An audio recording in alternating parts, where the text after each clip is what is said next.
I think you find you're right. The doggies could have it on top of the Bloods here at the Adelaide Oval. Well, we're just about to get underway, and your first caller is going to be the doyen of sports calling, football calling in South Australia, Dennis Brown. Right in driving rain as the umpire's about to throw the ball up. Moller versus Stewart. Neither player can get a decisive tap. Kicked off the ground there for the doggies there by Bello. Up towards half forward. Players slipping and sliding already. Picked up by Chubb. He tries to get a hurried kick away. Can't do anything. Taken there by Scotty Lee. His kick is smothered. Chance now for the doggies. It's gathered in there for them by Healy. He couldn't do much with it. The ball squeezed out to the top of the square for the doggies. That's the centre square, of course. Trying to burst his way through there was the central player. Couldn't pick him up. It's kicked up by Barrett, rather picked up by Barrett. Up towards half forward. Kicked off the ground there for the doggies there by Damien Hicks. Out towards centre wing. West Adelaide go forward though. Up towards half forward in the band signs. That's a good mark under these conditions, and he's marked about 50 metres out from goal on the outer side. Yeah, good kick by there, Donati, to pick up the ball. Symes goes in long to the goal square. Can we see a mark? Radley Muller's back there, but over the top has been pushed off the ball,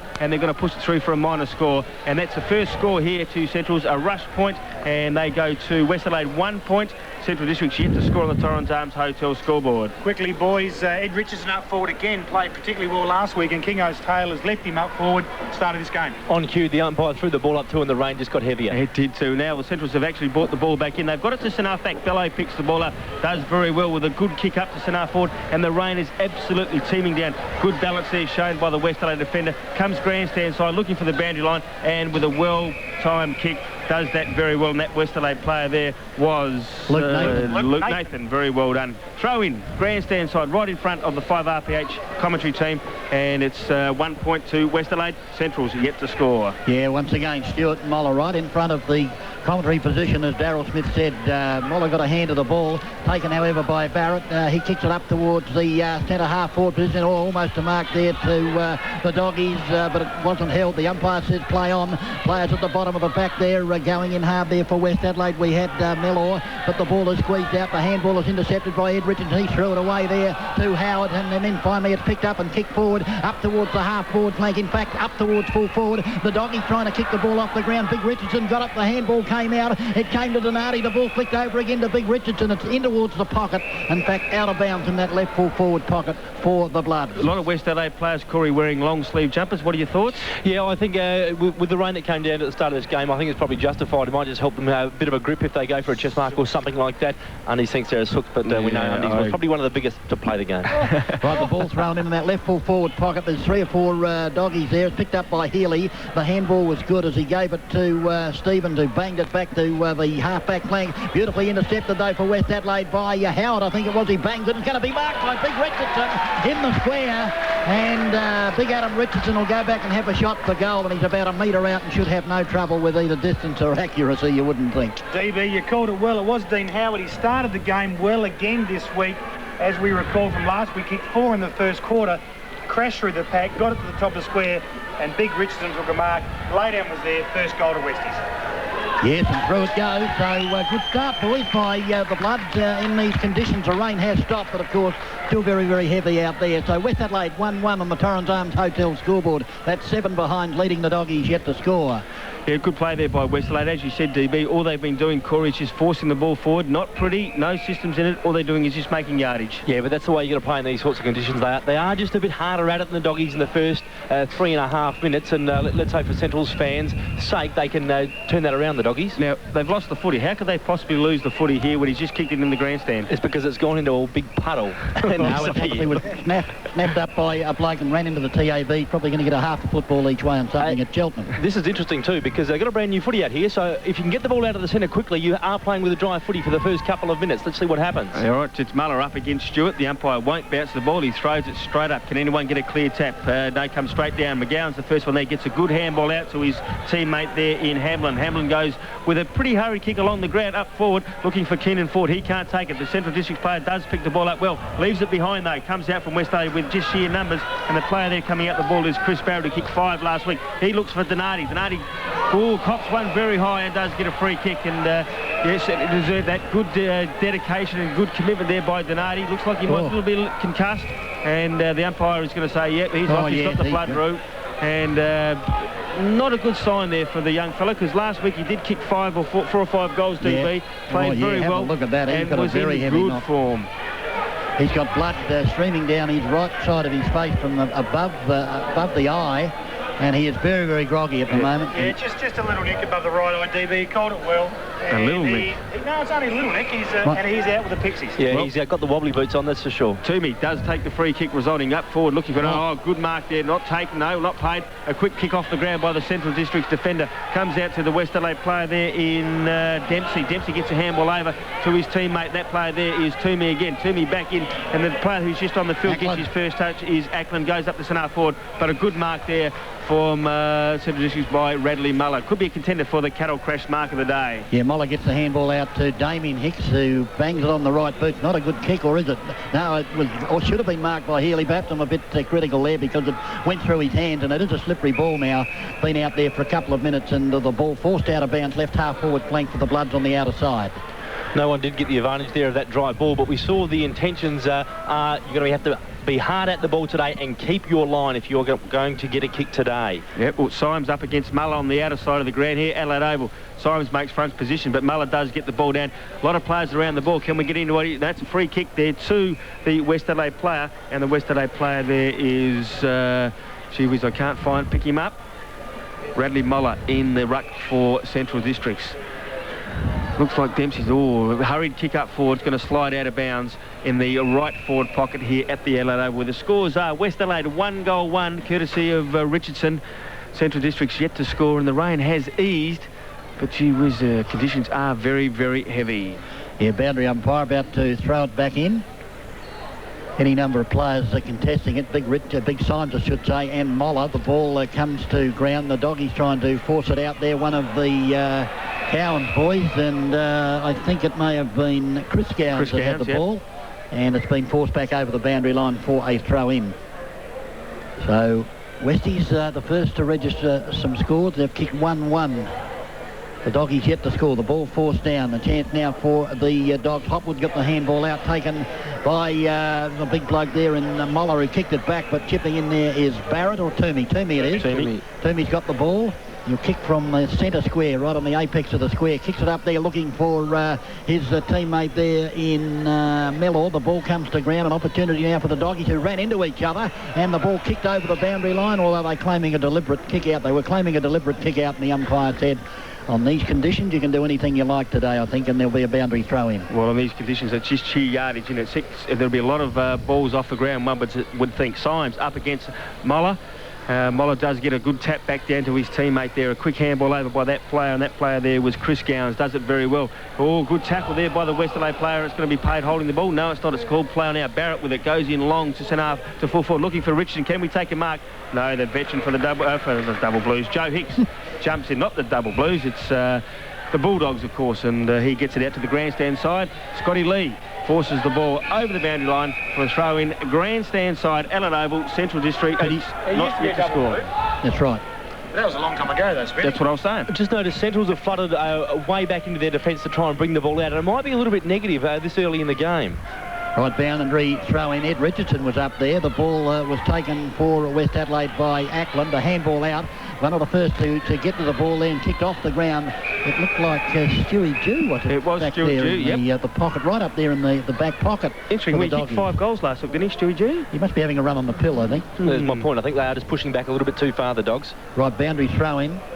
Rightful forward pocket. There's the throw in. Muller and Symes. Symes went for a one-handed tap. It came to Jew. His high ball comes back to the half-back flank, and it should be marked, and is marked for the doggies there by Daniel Stevens. He puts a wobbly old screw punt back into the centre. Healy came out. The ball didn't favour him. Beautifully taken by Stewart for a big man, and he bangs it out to the lead there of Mellor. Diving on top of the footy, though, was Howard. He kicked it along the ground. Chance now for Barrett it was, and picked up again by Big Stewart. Comes to Barrett. Barrett's handball out to the player there in Howard, and kicked up towards centre half forward. And that man there is Mellor, is it? Mellor. Greg Mellor's marked the ball, and another golden opportunity for the Bloods to register a goal, and Mellor will kick from about 40 metres. Yeah, the captain undies of the West Adelaide side. He's played 171 games, kicked 273 goals.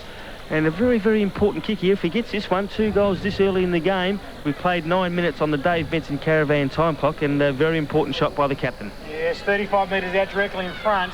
He's a good player, played a lot of footy as Greg Merlo as he goes in long, but the footy starting to get a little bit heavy and pushed it away to the left to register West Adelaide's second behind. 1 goals 2, 8 points on the Torrens Arms Hotel scoreboard. Well, Big Off the High going to bring the ball in for Central Districts. Looking upfield against the zone defence of West Adelaide. Goes to the outer side looking for Muller. Muller gets behind, does punch the ball on forward. Marco Bello goes in first, but he leaves it for his teammates in Gowns, I think. The Central District player leading for ball now is Gowns, but off the ground again. But no one clearly taking the ball. The West Adelaide defenders do run the ball out very well, and there was a quick kick out there by the West Adelaide defender. Falls in the hands of, was that Gowns again? It was Chris Gowns, I think. Chris Gowns, yeah, who does kick the ball. Makes about 30-40 metres on the outer side grandstand, right in front of the big light tower and the boundary line, and the umpire's going to throw the ball in. Just think the doggies are trying to play dry weather football, and it's not quite working for them. They're trying to over-finesse a little bit, and Westies are playing more straight at the ball, wet weather footy. Right, Keenan Ford to take the tap out here against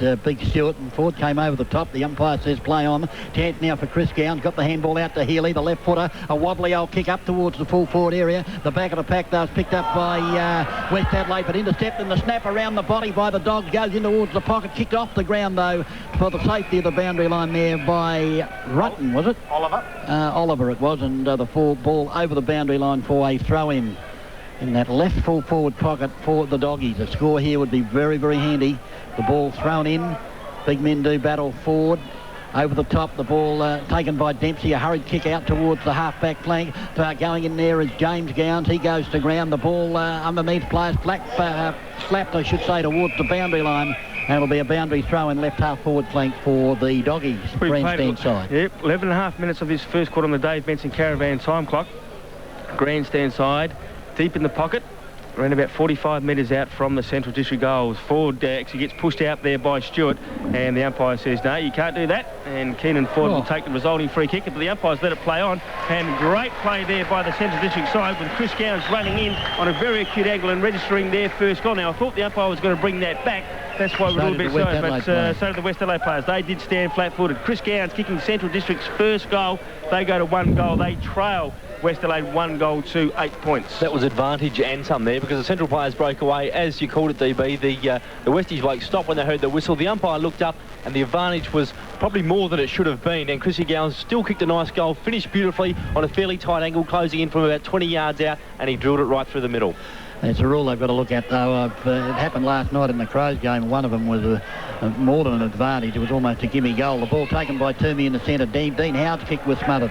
Central suddenly have lifted their work rate here as the ball comes out to Dempsey. Dempsey's kick up towards the full forward area. Miller was in front. Joseph Hicks kicks it off the ground. Out towards the half-back flank. First there will be Healy for the Dogs. He bends over, picks it up, tries to come back onto that left foot. Actually threw the ball away.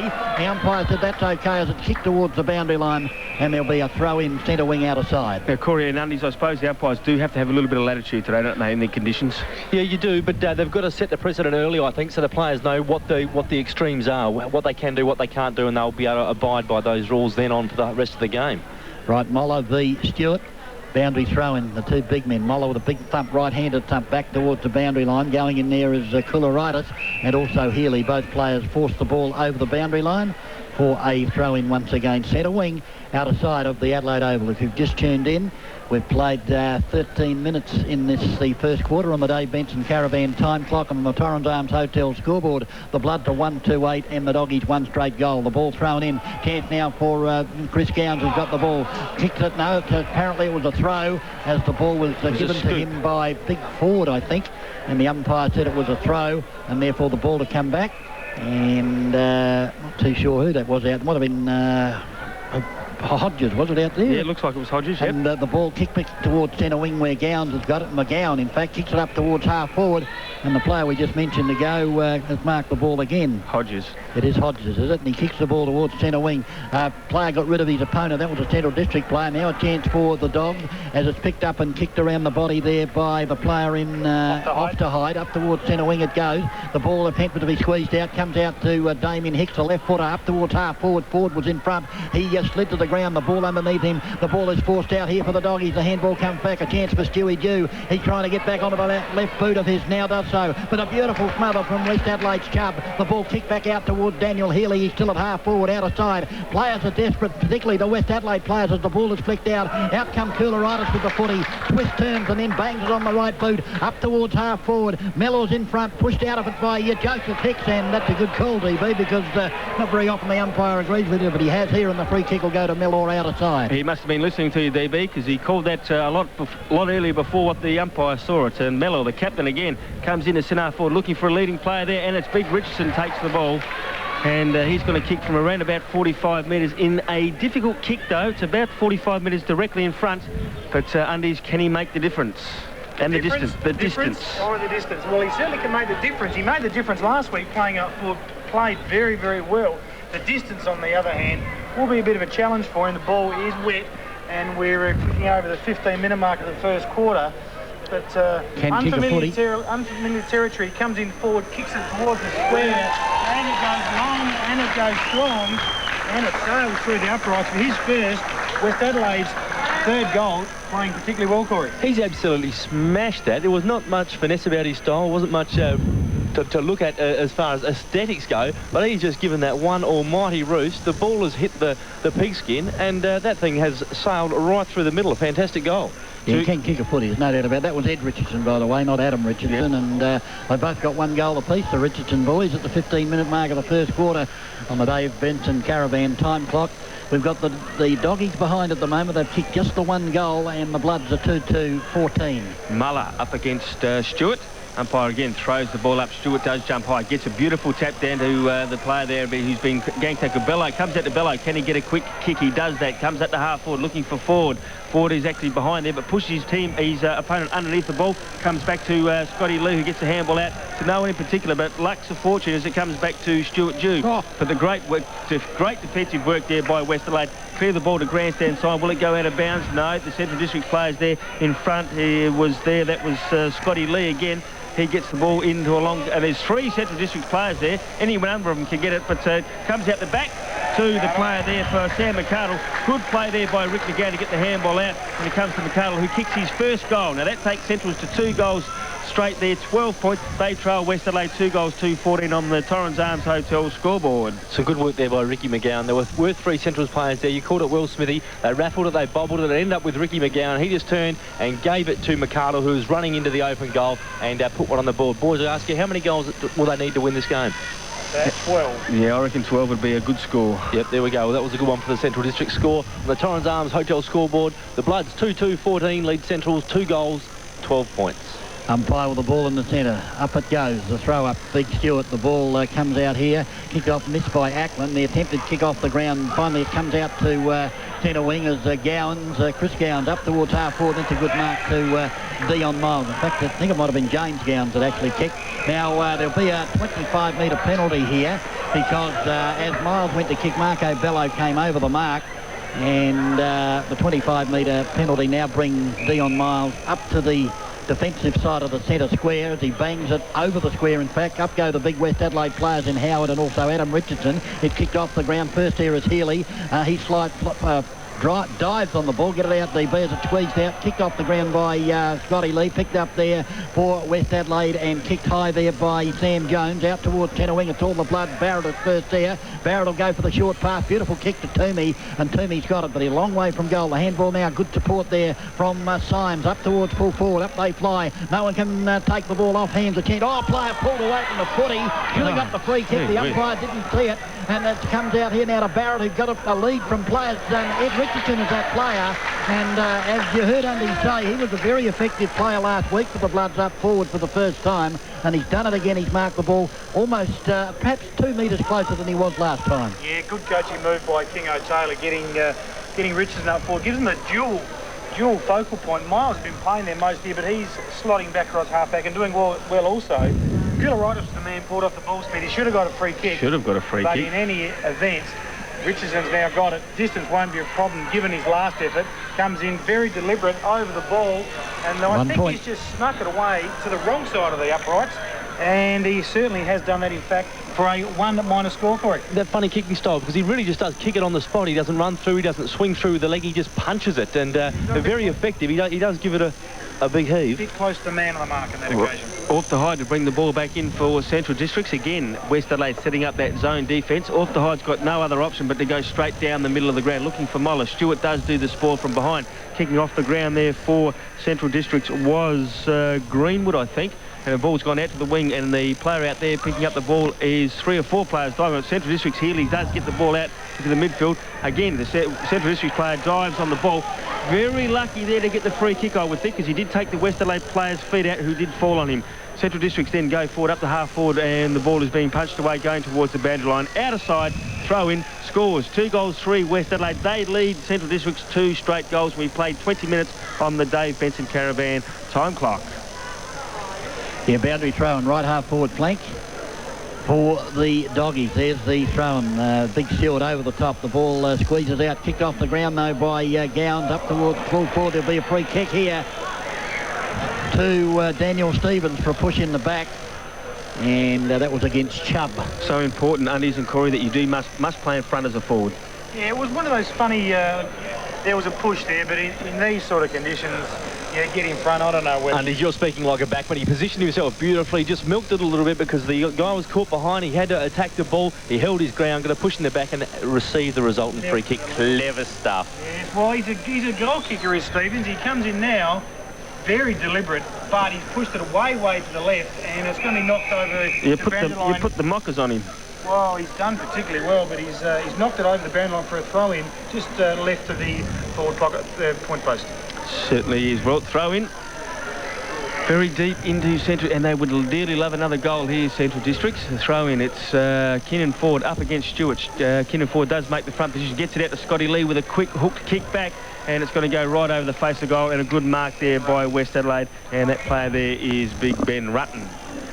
Right in front of the Torrens Arms Hotel scoreboard.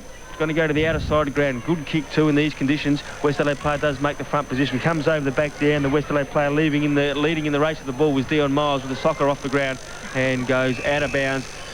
Opposite side of the grandstand here on the outer, right in front of the Victor Richardson gates. And throw-in going to take place. Did anybody you think there's a howling gale on the other side of the ground because it's spent the first 21 minutes on the other side? Well, there's not much breeze at all, is there? I mean, the rain was here. There's virtually no breeze at all, and yeah, it might be a little bit drier out there. Anyway, well, it's big signs up against Muller, and again, no one can get an effective clearance out of there. 4 or 5 players around the ball, 3, and the umpire's Where did he pull that one from, DB? Can you tell me? Yeah, Khyber Pass. That's where he pulled it from. Well, Bello. No, it's not Bello. One of the Gowans boys, yes. Gowans. He goes short to Bello. Bello on the outer side does take a mark there. Not a contender for the cattle crash mark of the day, but if he dropped it, he would have been in real trouble. Comes in forward into the centre line now, looking for Damien Hicks, who's drifted down. He was on his own. And there's only 2 Central's players and West Adelaide players in the forward line. Hicks goes on the right foot up to half forward, looking for Keenan Ford, but he can't make it there. The player out first for the Central District side was Healy. He did punch the ball, and the ball's gone out of sight again on the opposite to the grandstand, thrown right in front of the big light tower, which they might have to turn on later on, DB, if it gets any darker.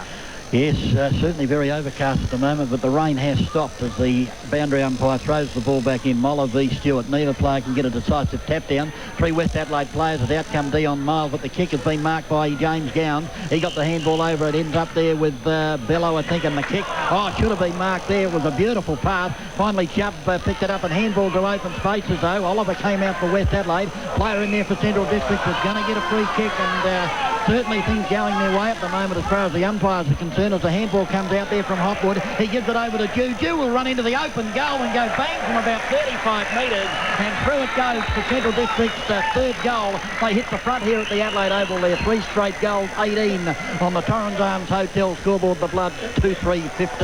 And courtesy of Michelle's petition, we'll go back to the studio and check scores from all around Australia.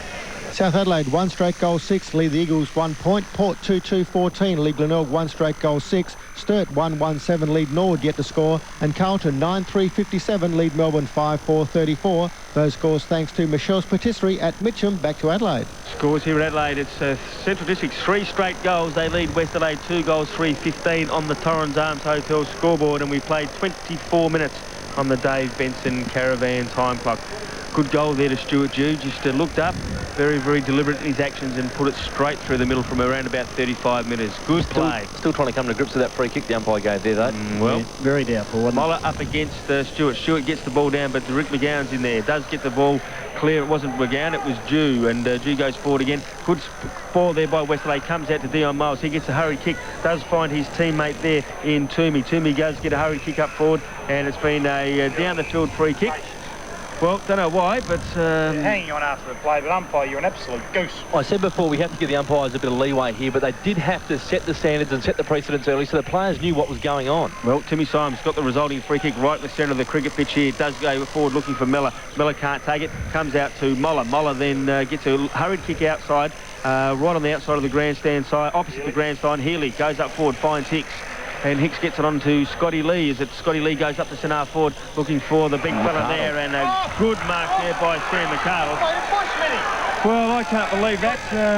Well, unbelievable. DB, talk us through that. DB's flabbergasted. He's just flabbergasted. Very, very poor umpiring. I mean, obviously there's different rules. I just got to go and get the rule book and go through it again. I think as the ball is kicked up the half forward and up by himself, Damien Hicks takes the mark across half back, and already has had quite a few touches for the doggies. He looked to kick it to Daniel Stevens and then went down the centre. It's going to be marked by James Gowan, who took the mark, and he's in the centre of the ground.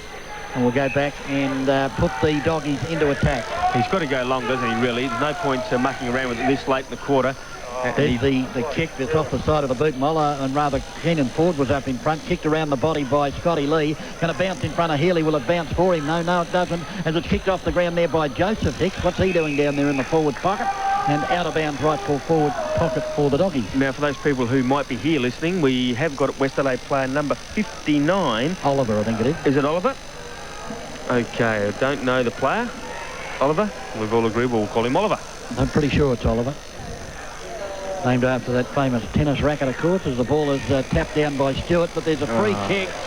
And all of a sudden, some of these decisions are fair dinkum coming out of fantasy land. And Big Ford is going to get a free kick about 25 metres out, almost directly in front. Did the umpire feel a bit guilty for not paying that mark to McArdle before? I'm just a bit bemused by some of them. They're just not consistent. That's the problem. You've got to have a conscience to feel guilt. But, funny thing, you don't say that umpires can't change a game, but when there's only going to be a few goals in it, they can certainly have a big impact. As Ford comes in now, deliberate, head over the ball, 30 metres out on a slight angle, and he snuck through his first. Central is travelling beautifully at the minute. 4 goals even, 24 points on the Torrens Arms Hotel scoreboard, leading Westies 2-3-15. Let's check scores from around the grounds. Thanks to Michelle's patisserie. South Adelaide 1-1-7 lead the Eagles 4 points. Port Adelaide 4-5-29 lead Glenelg 3-2-20. And Norwood 3 straight goals 18 lead Sturt 2-1-13. And we've got Carlton 9-4-58 leading Melbourne 5-4-34. Those scores thanks to Michelle's Patisserie at Tea Tree Plaza. Back to Adelaide. Your last 2 goals to the doggies as a result of very doubtful free kicks, but that's the way it goes as the ball is taken out of the centre. Chance for Dempsey, throws it on the right boot, up towards half forward. Being hung on to there was Borkwell. No, it was in fact Damien Hicks. The handball comes out. Here's a chance for the Bloods now. If they can pick up the footy, Dean Howard can. He'll throw it on the right boot. He'll tip it back. That's great football by Dean Howard. He could have had a shot for goal, but in actual fact he saw Greg Mellor about 25 metres away and has put it right down his throat, and he'll kick for goal 20 metres out directly in front. You know what was better play, boys, was the collection by Symes. He's picked the ball up like it was dry. For a big man, he's done particularly well. Corey Wingard, can the skipper sneak this one through? I think he can. I think Westies have been a bit unlucky. They've had a fair bit of the play, but the Dogs have kicked straight. And I think Greg Mellor will realise the situation and, as the skipper, take it on his shoulders and put this through. He's 25 metres out, almost directly in front. Let's go with the left foot. The goal umpire just sidles across a little bit, but that's through. That's his first goal for the quarter to Greg Mellor. The captain's goal, just what they needed. They move on now to 3-3-20. I'm just checking the scoreboard. Spin round 21 to 4 straight 24, keeping them in touch on the Torrens Arms Hotel scoreboard. They certainly are keeping in touch, and a very valuable goal as we played just under 29 minutes of this first quarter here at the Adelaide Oval. And gee whiz, a very important goal there to West Adelaide. Good captain's goal. Stewart up against Moller in this set of there. We've seen Stewart jump over Moller a bit at this stage. And Stewart up the ace umpire again. Stewart, but Moller gets a tap down in front of the player there. Leading for it was Chris Gowans. It doesn't comes off the ground though from West Adelaide. Goes up the half forward, and the West Adelaide player hanging on to the Central's player there, but not getting a free kick. He does do very well. Gets it out to his teammate. A hurried kick up to the wing, and it goes straight in the arms there of the West Adelaide player in Dean Howard. The umpire doesn't pay the mark. Dean Howard does pick it up. Looks for Mellor again. Comes straight through those players. Leading in the race to the ball this time is the Central District's defender, and he does that very well as Balkwell goes out to the outer side and bringing it in, chipping it in board was his teammate, and the umpire then is going to say, is that another 25 metres, DB? I'd say so. They're certainly trying to get on top of the game here by pulling free kicks left, right and centre. Well, it was a mark, but it was just a, well, it looked like just a loose tap that the ball spilled loose. But anyway, the ball kicked to centre wing, and it's marked out there by Daniel Stevens. Now, beautiful screw punt off the boot up towards half-forward flank, the bottom of the deck there. Dempsey trying to pick it up. A player flung out was Luke Nathan. The ball kicked around the body. A chance for Healy. He's going to lead in the race for the ball. Kicked off the ground. West Adelaide in the van there through Oliver, but he goes over the top. And there'll be a boundary throw in right half-forward flank for the Dogs. DB, your thoughts on kicking screw punts on a day like today? Well, you can kick them like that, magnificent. DB would have kicked drop kicks in his day. Especially if you're about 50 metres out, you can get onto a screwy like that. And there's the ball thrown back into play. The ball flicked out by the Doggies towards Scotty Lee, and the kick has been marked. There's a doggy mark. Bello. And Marco Bello. He's got a name like a racehorse if ever I heard one. And he's going to kick for goal about 45 metres. Well, named like a racehorse, he's the size of a jockey, so he could probably saddle up in the third this afternoon at wherever the race has been played. Cheltenham. Left foot, at Cheltenham. Left footer comes in now. Distance could test him, gets very close to the man on the mark, and the distance hasn't tested him, and neither has the accuracy. What a beautiful goal from Marco Bello. His first this afternoon. Centrals have moved along quite nicely. 5 goals even, 30 points.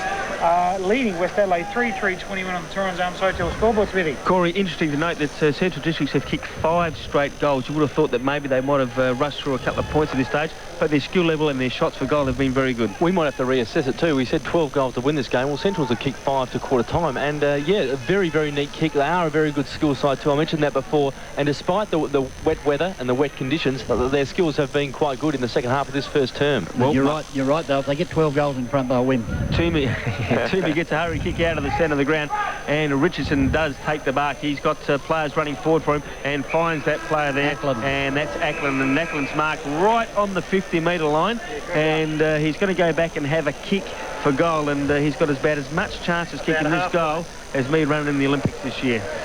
Yeah, well, I don't know what sort of a kicker he is. I haven't seen a lot of the lad, but... halfway, DB. He'll get further than halfway. He'll go to the Torrey, and it'll come end over end and go about halfway. Well, he's coming in now right from the 50-metre line. The drop punt is on its way, and not a bad sort of effort, but doesn't go through. Now the scores here at... Well, he kept it low, that's what I'm talking about. Scores here at quarter time. West Adelaide 3 goals, 3-21. They trail the Doggies 5 straight goals. Goal scorers 4 Central Districts. Marco Bello, Sam McCardle, Stuart Jew, Kenan Ford and Chris Gowans all with 1. For West Adelaide, we've got Greg Miller with 1, Adam Richardson with 1 and Ed Richardson with 1. Scores here at quarter time. Central Districts 5 straight goals. They lead West Adelaide 3 goals, 3-21. And courtesy of Michelle's Patisserie, we'll go back to the studio. They all get involved in that telethon will be greatly appreciated. I reckon we might have to keep an eye on the mini league to maybe find the cattle crash market today, because in these conditions it's pretty tough. It is indeed. The umpire with the footy about to throw it up.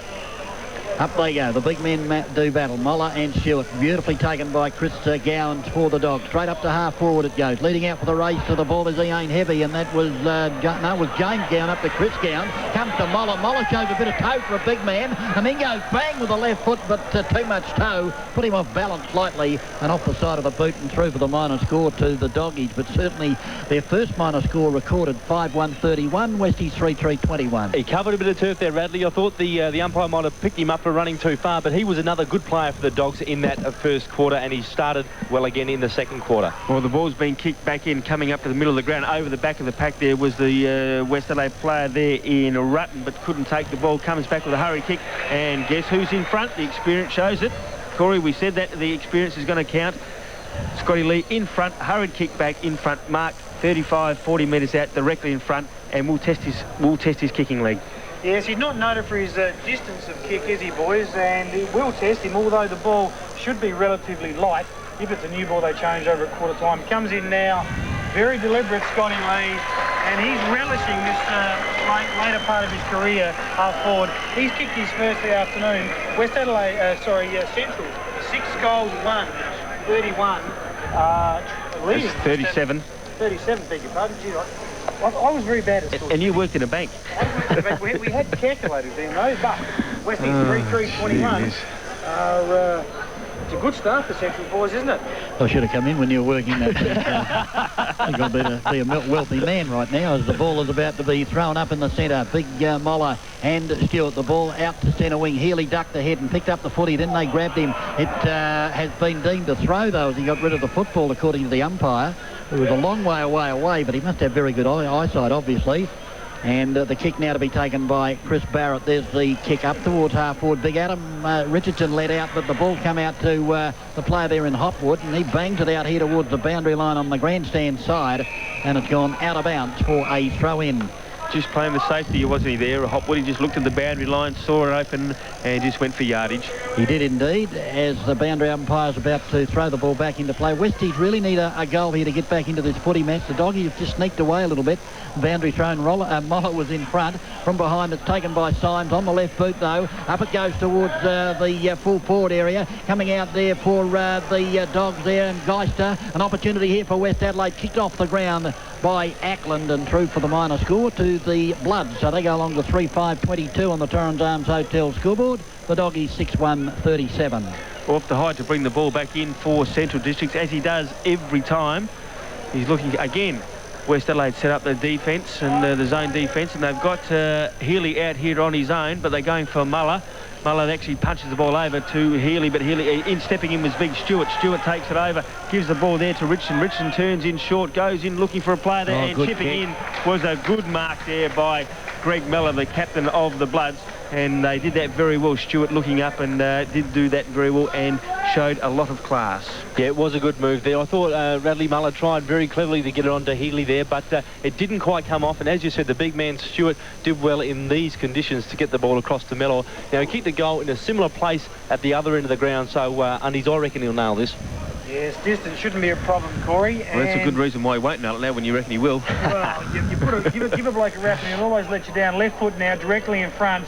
Stabs at it, and it doesn't matter how, it's how many, and it went through the high middle, straight to the middle. West Adelaide hit back, and on the Torrens Arms Hotel scoreboard, 4 goals for 28 DB, and I've checked my maths, that is correct, but they trail the Doggies 6-1-37. It's a worry, I tell you what, when they get to this time on the scoreboard, because Undy takes his socks off to count with his toes. Exactly right. As long as he doesn't take off his pants to count the 21. Big Stewart that dodged one way, then the other, and the ball ended up with Ed Richardson, who put the ball onto Mellor's chest, and I thought he could have blazed away, but he went for the pass, and it certainly was effective. There's the ball thrown up in the centre. Stewart v. Moller. The ball comes to ground. An opportunity here for Toomey for West Adelaide. The kick is smothered, though. Oh, the ball should have been taken there for the Doggies, but it wasn't. It spilled loose, and immediately Westies go up to half forward. We've got Damien Hicks out there, also big Symes. Symes will try and tap it back to his teammate there in Dempsey, and then he goes in after the footy again. The Doggies are desperate there as the ball is still on the boundary line, and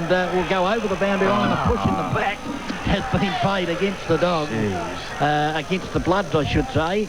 And it'll be a free kick, and he can't believe he's got a free kick. That's Damien Hicks, I think it is. He said, "You're kidding, how did I get a free kick?" But he got one, and there's the ball kicked out here towards Chris Gowans. He's loose at 10.5 back, no one within 2 of him. He's going to bring the ball out here to Geister, and Geister will mark the ball in opposition to Richardson. Goes short, the ball will bounce in front of his teammate, and unfortunately the handball went astray. This has allowed Oliver in for West Adelaide. His kick's a poor one, though, up towards Big Richardson, who tried to get rid of Geister. Out came Edritton, kicked it off the ground, and Lux of Fortune ended up with Ackland. Ackland chips around the body, looking for Miller again. Miller's in front, and if the other one got a free kick, Miller should have got one there, but this time it's a different set of rules as the ball up towards centre wing, and Oliver takes the mark.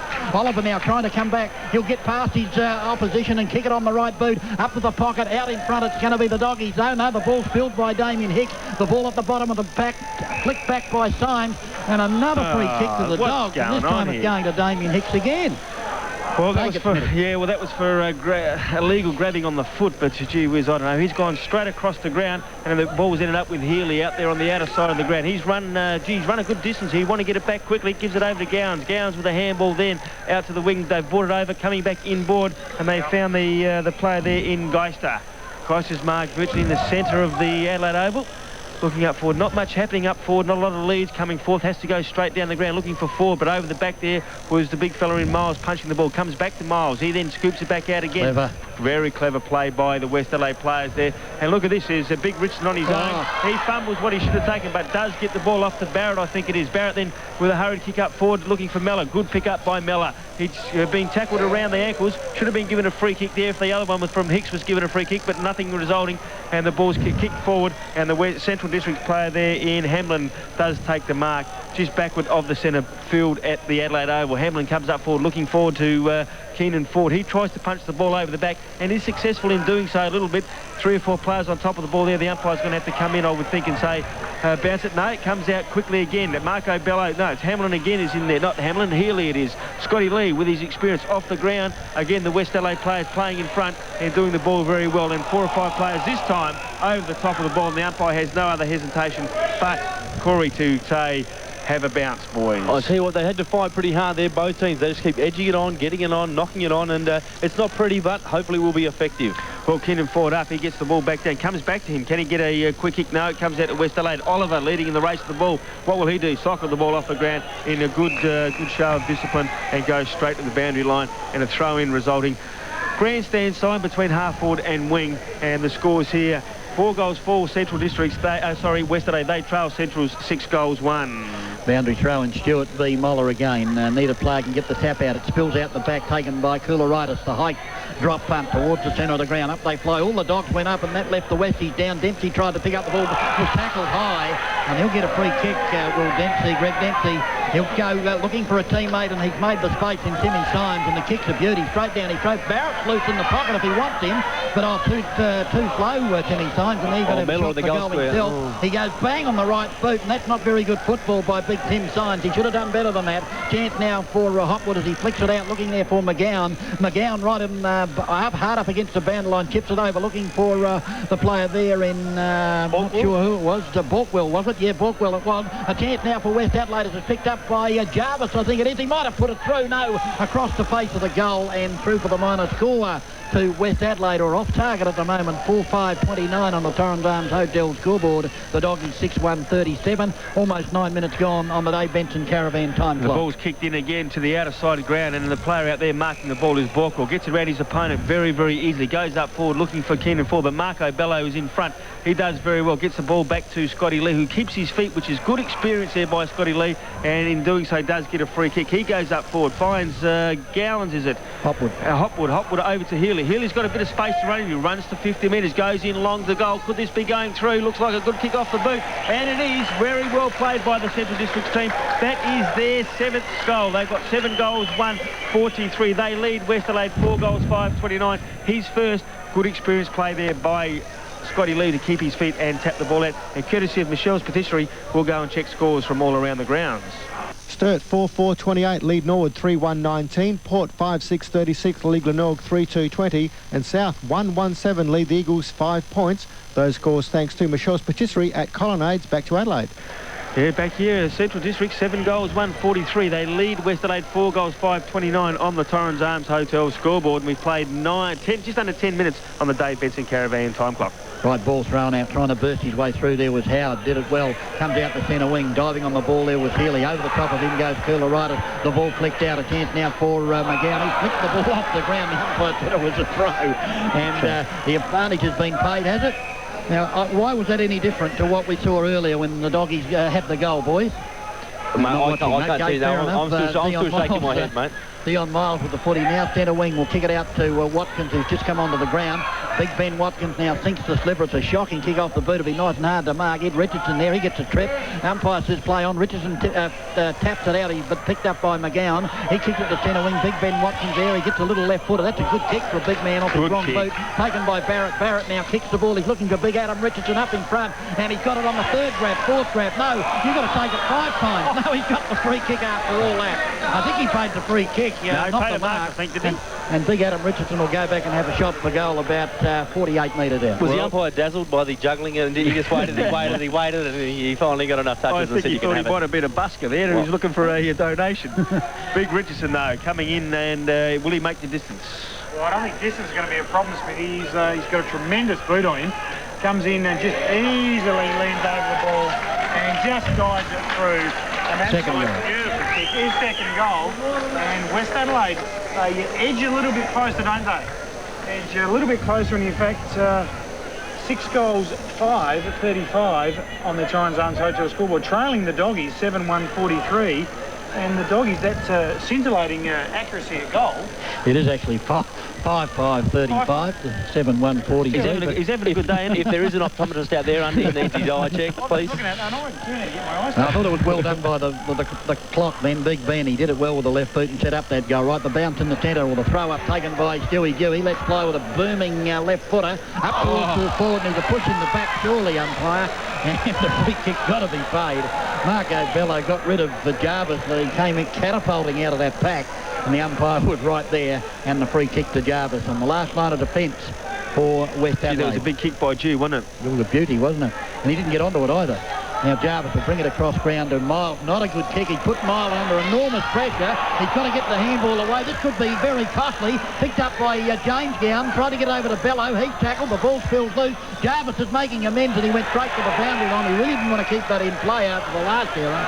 And fortunately for him, it's out of bounds in that rightful forward pocket. And it's a very deep pocket, as we said before, about as deep as Corey Wingard's pockets.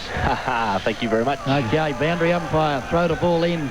Rightful forward pocket for the Doggies. There's a player pushed out in Ben Watkins. The umpire said that's okay as it comes out to Toomey. Toomey met high, got rid of the footy, tried to give it over to Dempsey. Finally, Cooler ends up with the footy. He bangs it along centre wing. In the van there is off to hide. The ball thumped away, spills out to centre, out the back there to, I think it was Ackland. Ackland, the ball kicked off the ground. Diving on top of the footy is Stewie Dew. He's going to be able to get up and kick the footy. I don't believe what I saw as he kicks it out there, looking there for Chris Gown. Gown trying to come back on the right boot, curls the ball back to the head of the square. Miles is in the van, should take the mark. No, drops the ball. It spills out to Healy. He's on his wrong boot. He's tackled strongly. The ball in towards the pocket. Finally, West Adelaide pick it up and bring it out towards the half-back flank, and should be taking the mark there is Cooler Riders, and the free kick paid against Daniel Stevens for over the shoulder. And if that wasn't Ticky Touchwood, I've never ever seen it. The ball is centre wing, and it's out of bounds right in front of the commentary position. I tell you what, I reckon when a free kick goes against West Adelaide, the Centrals and West Adelaide supporters are screaming, and a free kick, I think the fans here are just so disenchanted with what's going on. They're really not too sure what the umpires are calling at the moment. Well, we don't know either up here, but Big Watkins is coming up to take the throw in grandstand side right in front of the 5 RPH commentary team. Football brought to you by Good Better Bosch. Over the top there was the Central District player in Gowns. Again, 3 or 4 players jump on the ball. Can we get a quickly kick? And Kularitis does do that. And he's found it up forward, and the defender there for Central District's taking the mark. And Daniel Stevens goes with a drop punt. Good looking kick too. Up forward, and 3 or 4 players again jump up to the ball. And Hamilton comes in, picks up the ball with a good-looking kick up forward, go to the point of the goal square, and a good try there by the player. But over the back of the back was Jew, and Jew runs in and kicks his second goal for Central District. Bit of a run on here for Central District, doing well. 8 goals, 1 now. They go to 49. They lead West Adelaide 5 goals, 5, 35. And Corey, the simple thing in this sort of weather is just yardage. Yeah, that's exactly what Centrals are working on. They keep putting it to the right spots too. Very cleverly going to the top of the square there. Mark could have been taken. It wasn't by James Gowns, but Stuart Jew hitting the pack, spilled over the back. He crumbed it, snared the goal, ran into the right for goal and put it through. So they're playing just slightly more clever footy, I think, the Dogs, and that's why they are on front on the Torrens Arms Hotel scoreboard. Still 10 scoring shots to 9 in favour of the Bloods as the ball thrown up in the centre.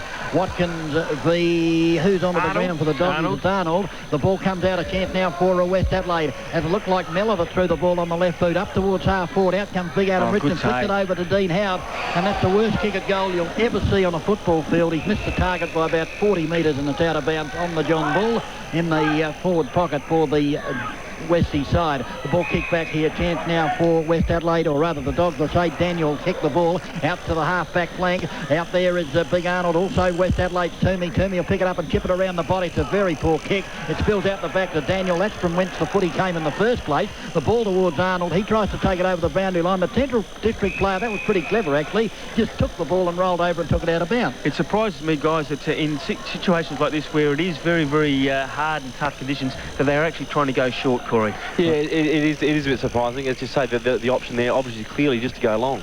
Right, the ball is picked up for West Adelaide. A chance here now for them. No, they lose it. As the handball from Central District, it ends up there with Daniel Hicks, and the kick, however, has been marked by Chubb, and Chubb in the centre of the Adelaide Oval. He's going to go long. Oh, well, he intended to go long. It actually went under the ground as it picked up by Howard. Howard didn't learn anything from his last shot, or did he? Yes, he's learnt that the goal post is a little bit closer than he thought it was, through for the minor score. So Westie's poor kicking at the moment, letting them down 5-7-37, and the Doggies 8-1-49.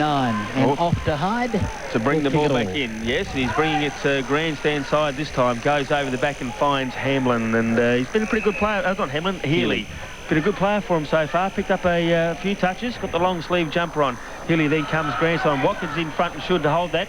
Drops what he should have taken, and then again 3 or 4 players over the top of the ball. The good play there by the Oliver to come in and just toe poke the ball over the boundary line. Grandstand side, right in front of the 5 RPH commentary team, where it is Central District's leading by 13 points on the Torrens Arms Hotel scoreboard. We played 17 minutes on the Dave Benson Caravan Time Clock.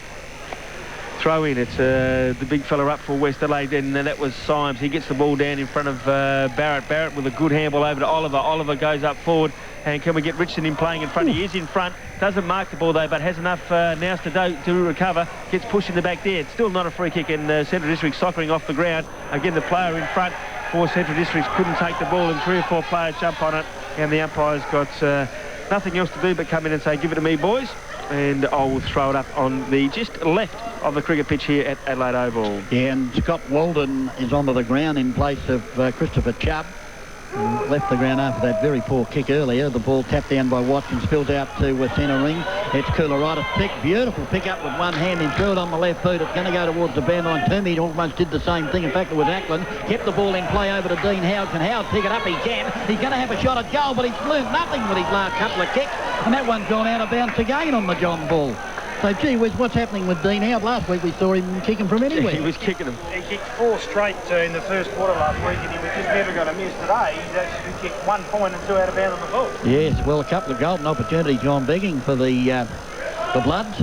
As the ball about to be brought back into play by Hicks. Damien kicks it out to Balkwell, and Balkwell marks the ball a little bit further along the flank. He'll kick it towards the half-back flank, grandstand side. Big Watkins should have got a free kick. He was hung on to it. Comes out the back to Cooleritis. Cooleritis goes short. There's a couple of West Adelaide players coming. It's got to be one or the other. And, in fact, the mark taken by Richardson. And both the Richardson boys were leading. And it was Ed that ended up with the footy. He's doing very well, Richardson. He's been, as we've said at the start of the game, Corey, he is another target up forward for them. Yeah, he's doing it very, very well. Just to paint the picture for the people at home or people listening to this call, a ball on the centre wing here just a moment ago. Daniel Healy tackled Cooleritis. As they tackled, the ball spilled free. The players slid on the surface water on top of the ground there, aquaplane for 15 metres. So that's the conditions they're playing in. Ed Richardson, though, having a shot from about 50 metres out, gives it one of his thumps again, and he hasn't quite brought it back enough, and it's hit the post on the far side. Minor score there. He did give it a big whack again. I think you wouldn't want to bend over in front of him because he kicked you at the backside. You'd end up in the next suburb. That is a monster kick. 5-7-37 Westies. Central's lead 8-1-49 on the Torrens Arms Hotel scoreboard. Well, they've brought the ball back in. Ben Watkins has missed the ball, and the player just coming on for Central Districts there and soccering off the ground. Up forward, Keenan forward, leading into the race of the ball. Very well done by Big Ben Rutten. to keep his feet and doing very well. The player there sliding into the ball also for West Adelaide there is... I couldn't pick him up, sorry. Walden. And the ball comes back out to the grandstand side, and again will go over the boundary line. And the player there for Central Districts who has just come on is Joe Hicks. He's changed number because he must have had blood on his other jumper. I'd suggest he's wearing number 26. Yep, Joe Hicks. Well, it's the big fella for West Adelaide in Damien Arnold. He comes up against the big Timmy Symes, and Arnold again fighting hard for the ball and does very well. Tries to get the ball out to his acting vice-captain in Daniel Healy. But again, the ball rolls over the boundary line, grandstand side, where it's Central Districts leading by 2 goals. It's 5 goals 7 at 37 to 8 goals 1 49. The boundary umpire throws the ball in. Again, it's Symes up and does it very well, but goes towards the Central Districts players. Again, forced over the boundary line, and 3 or 4 times in a row the umpire's coming in to say, watch it, boys. Nothing wrong with that, though. The boundary umpire's going to throw the ball in grandstand side, around between half forward and wing at the Adelaide Oval.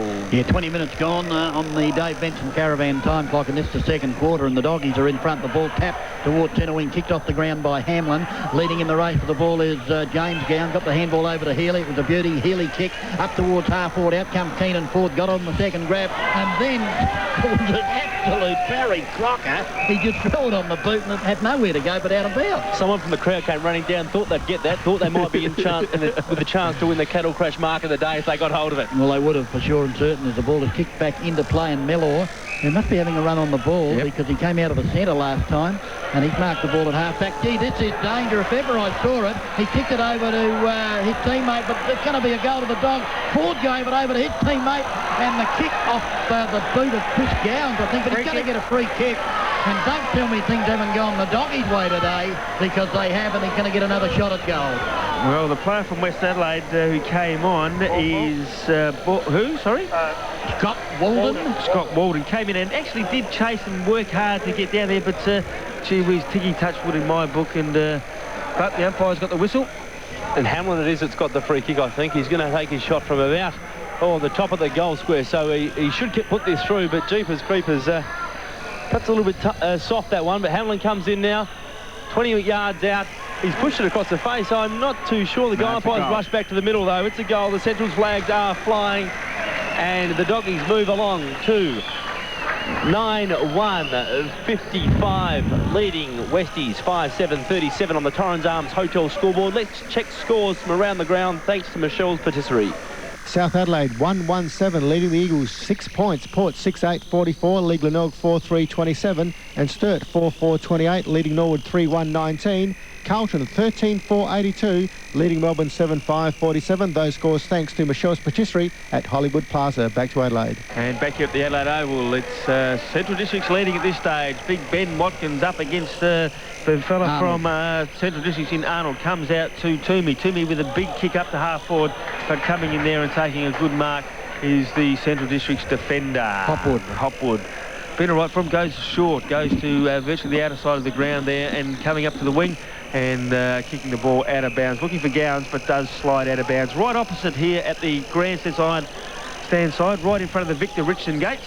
And it looks like the rain is just about to come down again, Corey. Oh, I hope not, because it's a little bit fresh, and I can tell it's getting cold because Undies is getting close to me. He's wanting a cuddle, I think. He's getting a bit cold. Watkins up against Arnold, and the ball, no one actually gets a clear tap. The player there in for Central Districts. Again, Watkinson doing very well, jumping on the ball, pushing the ball forward, but again, Central Districts standing up, and 3 or 4 players around the ball. Arnold is in there. Oliver's in there as well. The ball comes out again, and the West Adelaide player picks the ball up, gets tackled.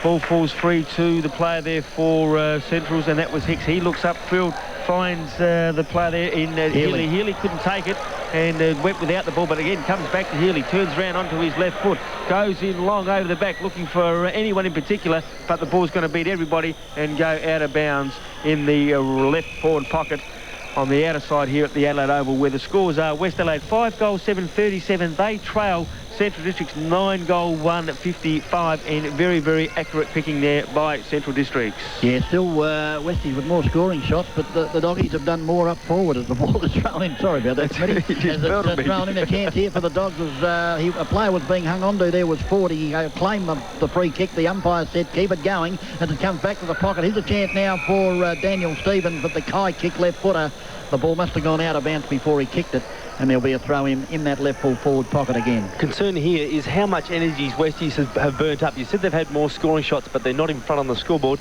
and that is a little bit of a concern because I think they have tried very, very hard and burn up a fair bit of energy. So let's hope they've still got plenty in the tank for the second half. Ball thrown in.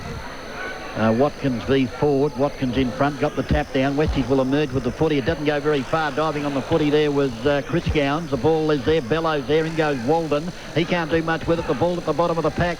Doggy's trying to squeeze it out. It's still at the bottom of the pack. No one can get a decisive grip here on the footy. In goes the Watkins and Stacks on the mill. The umpire, will he ball it up sooner or later? If he doesn't, time to get the head knocked off. Walden finally emerges with the football. The kick is smothered though. He took too long to get rid of it.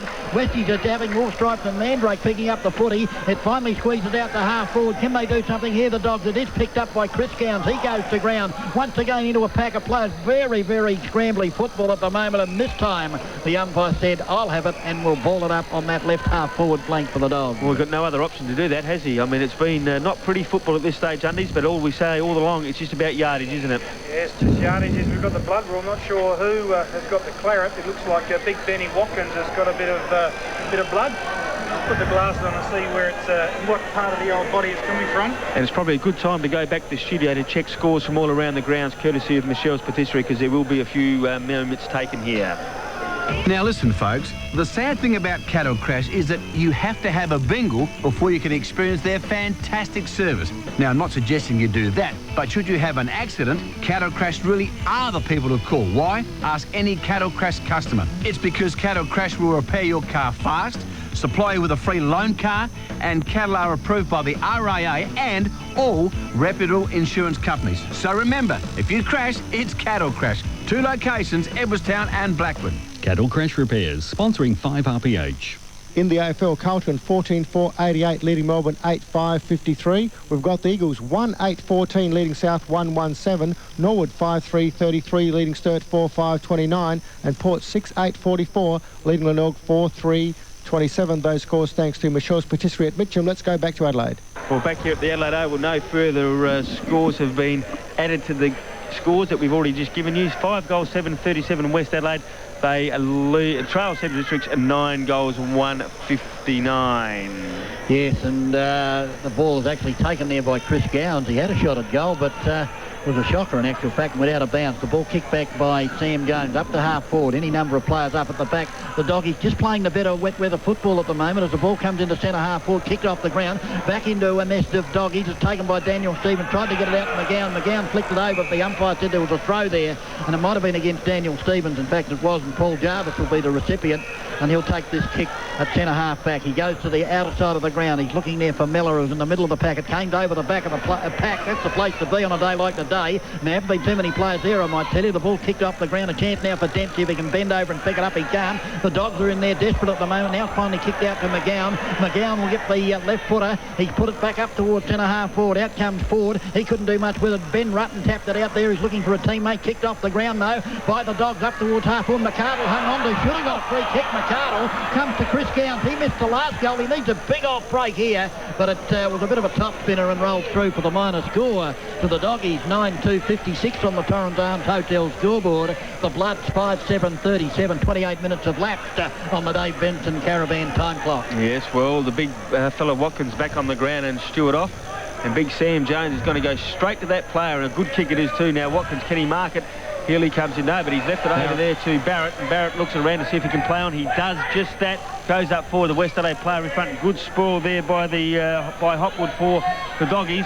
And then 3 or 4 players over the top of the ball. Comes out to Central Districts. Again, Hopwood on the end of it with good running. Goes for a screw punt, goes off the side of the boot. But the big fella there in Jones does come back with the ball. And the Baldwin, is it? No, it's the West Adelaide Baldwin comes out. And 3 or 4 players again around the floor of the ball. Nothing really happening. Scotty Lee again keeps his feet. Gets the handball out to Jew. Jew over to Bello. Bello around the body for another goal. That's his second goal. Good play there by Central Districts. The key to that fact of the play was that Scotty Lee kept his feet, other players around him going to ground. That now takes Central Districts to 10 goals to that 62. They lead West Adelaide 5 goals, 7-37. And Corey, your prediction of 12 goals will win the game. Well, they're going to kick 12 goals easily, Centrals. Yeah, they're looking very, very good. Again, they're just playing the more disciplined footy, the more structured footy. In these conditions, it's proving to be of benefit for them on the scoreboard. 10-2-62, leading Westies 5-7-37 on the Torrens Arms Hotel scoreboard. Central's kicked 5 goals in the first quarter. They've added 5 goals this quarter. Will they keep going along with 5 goals each quarter, DB? Well, if we knew the future, son, we wouldn't be sitting here playing footy, would we? Calling the footy as the ball is kicked up towards centre-half forward. Once again over the back of the pack. The doggies kick it off the ground there. Joseph Hicks kicks it out to Damien Hicks. He does likewise. He's looking for the boundary. I think he's going straight for the boundary line, out of sight of the ground. Out goes Symes, and he did what he wanted to do, take it over the boundary line for a throw-in on that right half forward flank for West Adelaide. They've just fallen into some error at the moment, Westies. Just little mistakes as the ball is about to be thrown in. Symes v Arnold. Symes up with a right-handed tap, but the ball comes to ground. Who's going to be first there? The handball was intercepted by Arnold, and that good play by the big man as he'll go for the boundary line as well. And so the Dogs now just playing down time with the lead as we approach half-time. And don't forget, at half-time we do have our competition where you can win a video courtesy of Videos Direct to You, and they're in Weymouth Street, and plenty of opportunity to do that, and great videos can be won. Yes, the ball thrown back in. Centre wing out of side. The ball thumped down by Symes. Who's going to end up with it? In fact, it's Toomey. He tips the ball up to centre half forward. Ed Richardson was hung on to, then met over the shoulder. Fair dinkum. What is happening here with these umpires? They pay the ones that aren't there and won't pay the ones that are there. That's a disappointing part, isn't it, DB? I mean, that was a straight-out free kick. You think there's been some other free kicks that haven't been paid. Oh, that's right. What about the one here that was over the shoulder against Daniel Stephen? It was an absolute Barry Crocker. Yeah, well.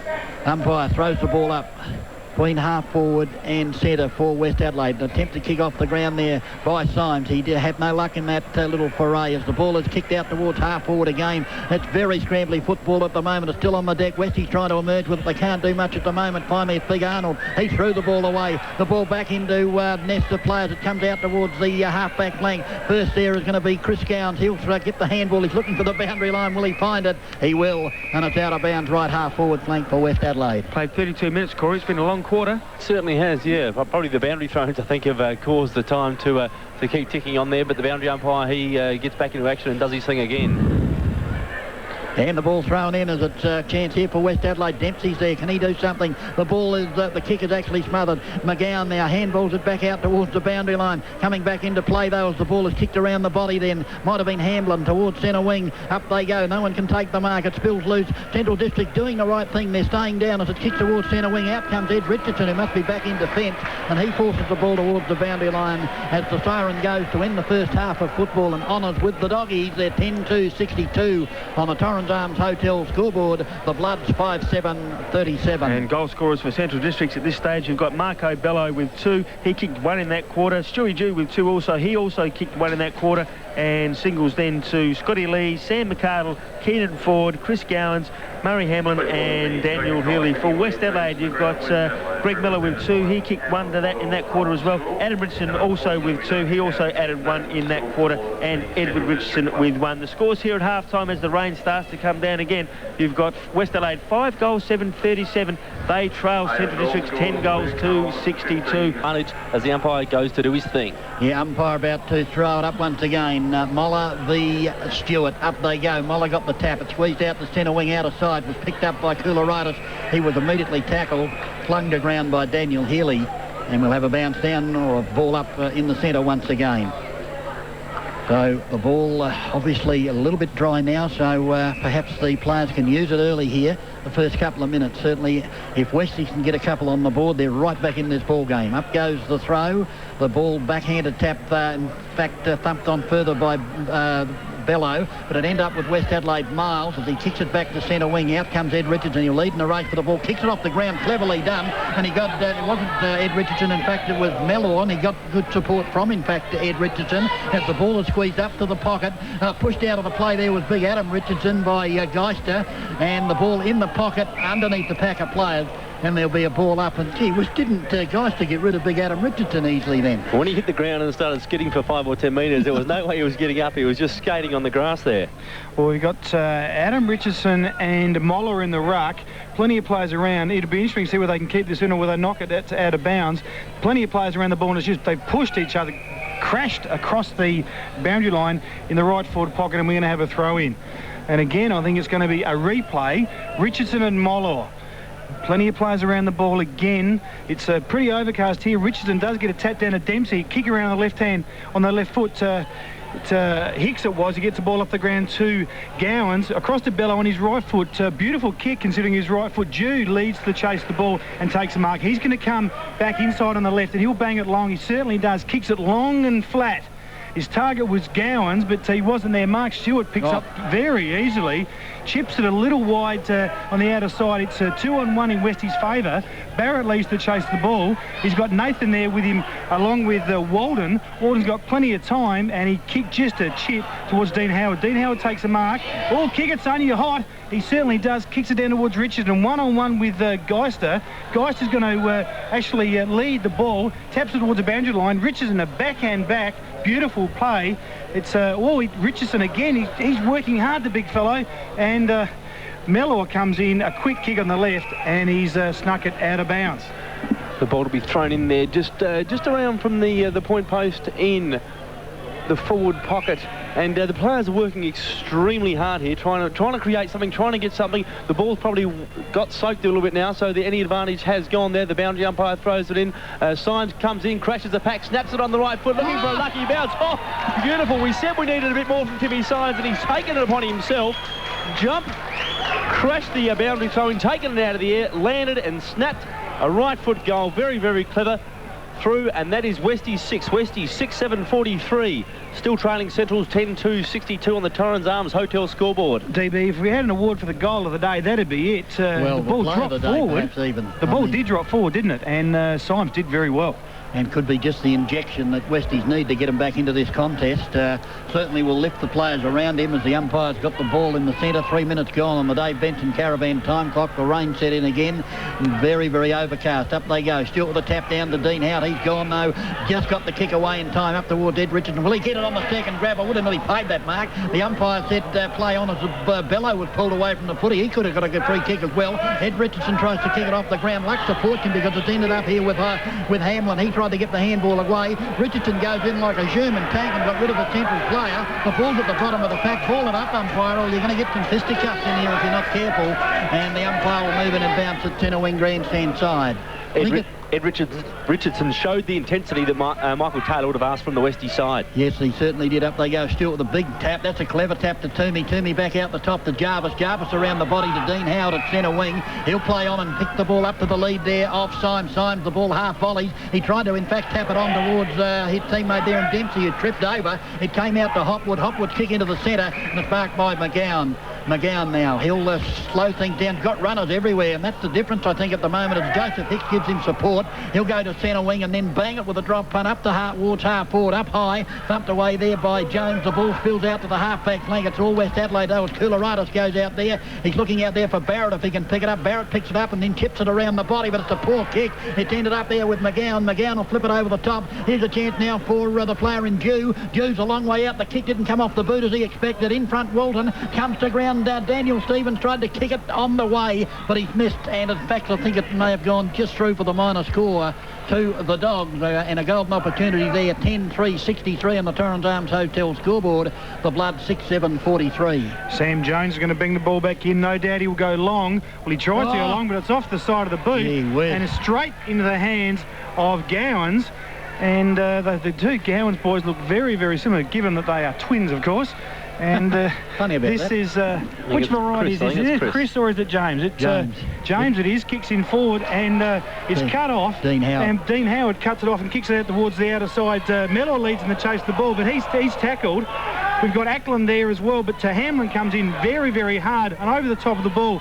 It now comes out to Conan forward. He's around on the left foot, kicks it across. McGowan's there, but he is tackled, in fact, by Howard. Scotty Lee, the veteran, gets a left foot forward, kick towards the pocket to chase on for Jarvis. He's going to take it out of bounds, and you would have thought he would have just run it out of bounds, but no, he tried to kick it around on the right foot and kicked it out of bounds, DB. Yeah, that's a good call because it's a costly call, Corey. Going to give the Doggies a shot at goal. Yeah, it's forward with the ball. He brings it in, pumps it inside the 50 now, does the discipline thing again, top of the square. Pack forms, comes to ground. James Gowans there, but he's set upon immediately. The ball's locked in. The umpire's letting things go, trying to hope that it comes out. Stuart Jewett is in there, I think, trying to get it out. He's tackled as well. And then I'd say there's 8 blokes there piled on top of each other, and the umpire's finally called for a bounce. The drama about that, DB, is though when they try to keep doing that, Corey, they just let it go, and players get frustrated, and that's when you're going to get a little bit of fisticuffs happening. They are the concerns. Yeah, the umpire throws it up now 25 metres out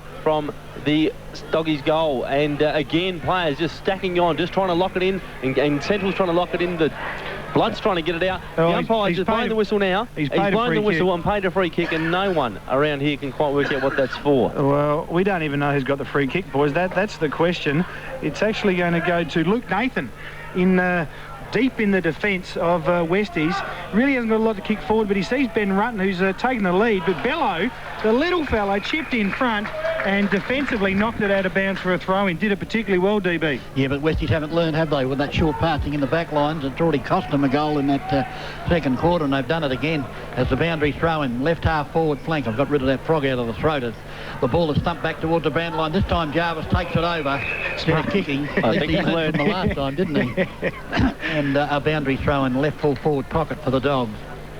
So the Bloods have registered first blood actually in this third quarter, and they needed it as the ball is thumped down. Players there. Luke Nathan taps it out. Chance here now for Chris Gowns as he kicks the ball off the ground. Jarvis is there.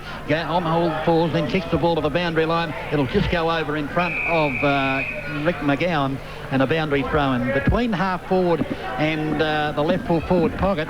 We've played almost 8 minutes in this, the third quarter, on the Dave Benton Caravan time clock. We've just tuned in. The Doggies are leading 10-3-63 on the Torrens Arms Hotel scoreboard.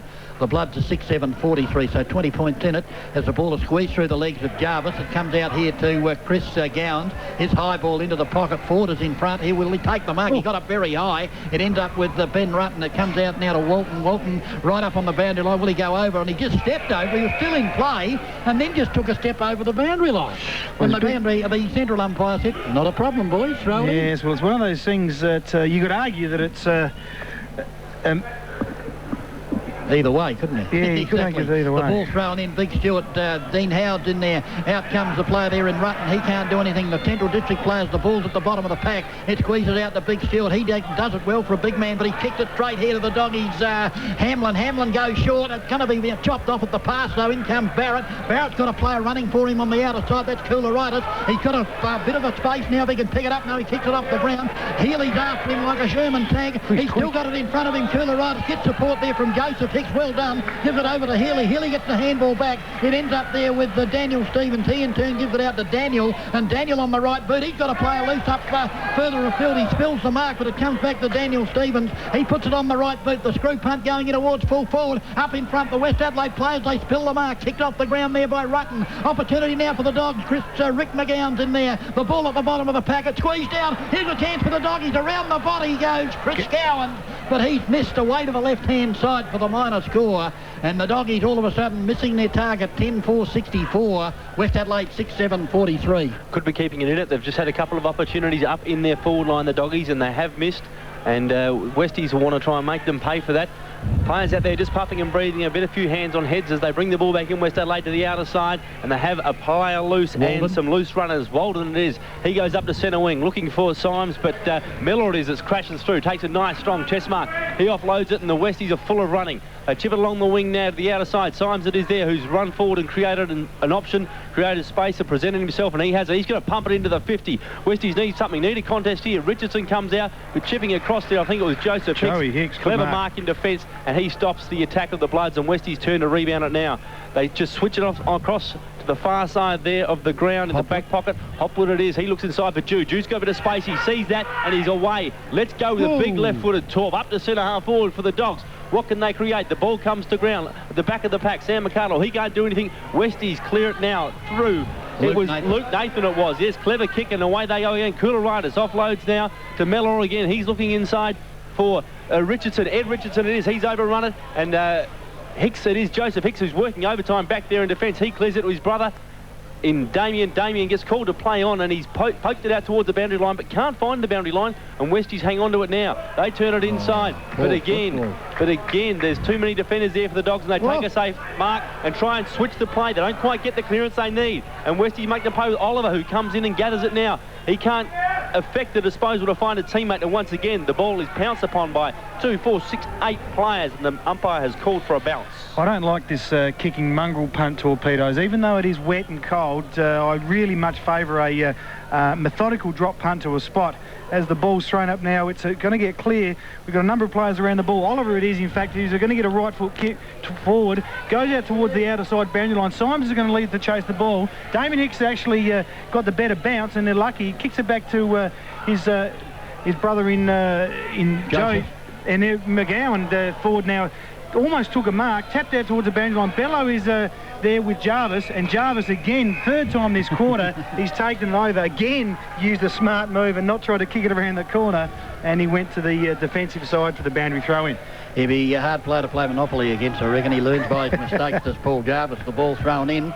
Once again, the big men do battle. Stewart tried to take it out of the air. Desperation, though, by the big fella in Radley Moller. He's at the bottom of the pack. He's trying to force the ball out, but we'll have a ball up, and just at the moment it's a very desperate game of football. You just wonder what Mick Taylor can do here, because Westies, I mean, they're trailing on the scoreboard, so they've got to find a winner up forward that can kick them a couple of goals. And at the moment I can't see where it's going to come from. Maybe it is your call, DB. Maybe they do have to get Miles up forward, because he can kick a couple of goals for him. He can indeed. The ball taken out there. Oh, Dempsey met high. He'll get a free kick.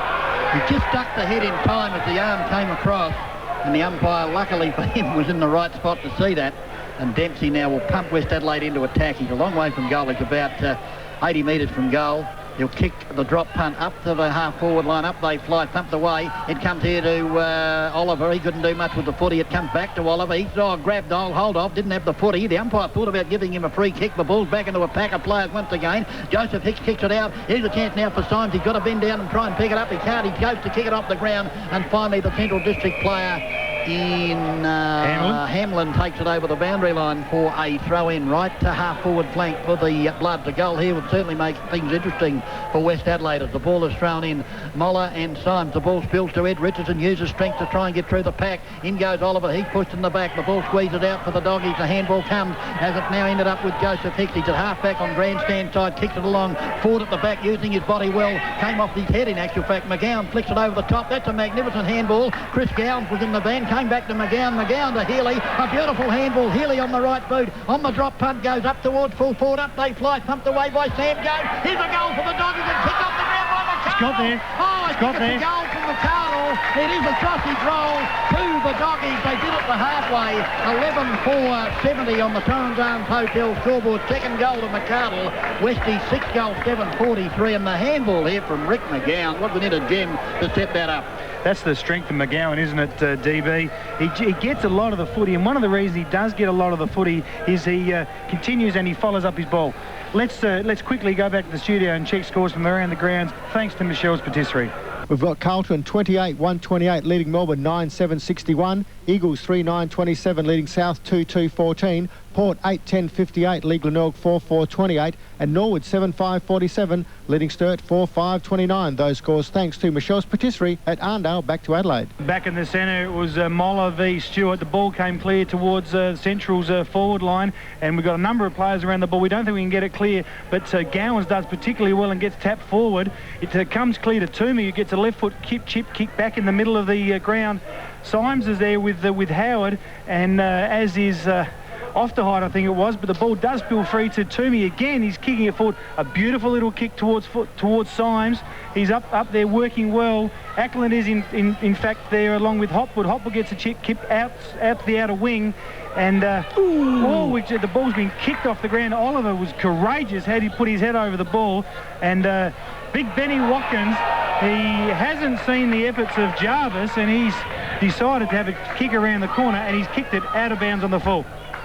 And Centrals it is now with a clearing free kick through. Daniel Stevens, he puts it up to the 50-metre line for the Dogs. A clever hand pass comes out to McGowan. McGowan, an even clever handball over to James Gowans. James Gowans into an open goal, and he pushes it across the face and through for a minor score. Gee, they look good, the Dogs, when they get that slick handball working. And even in the wet, it was very, very effective there.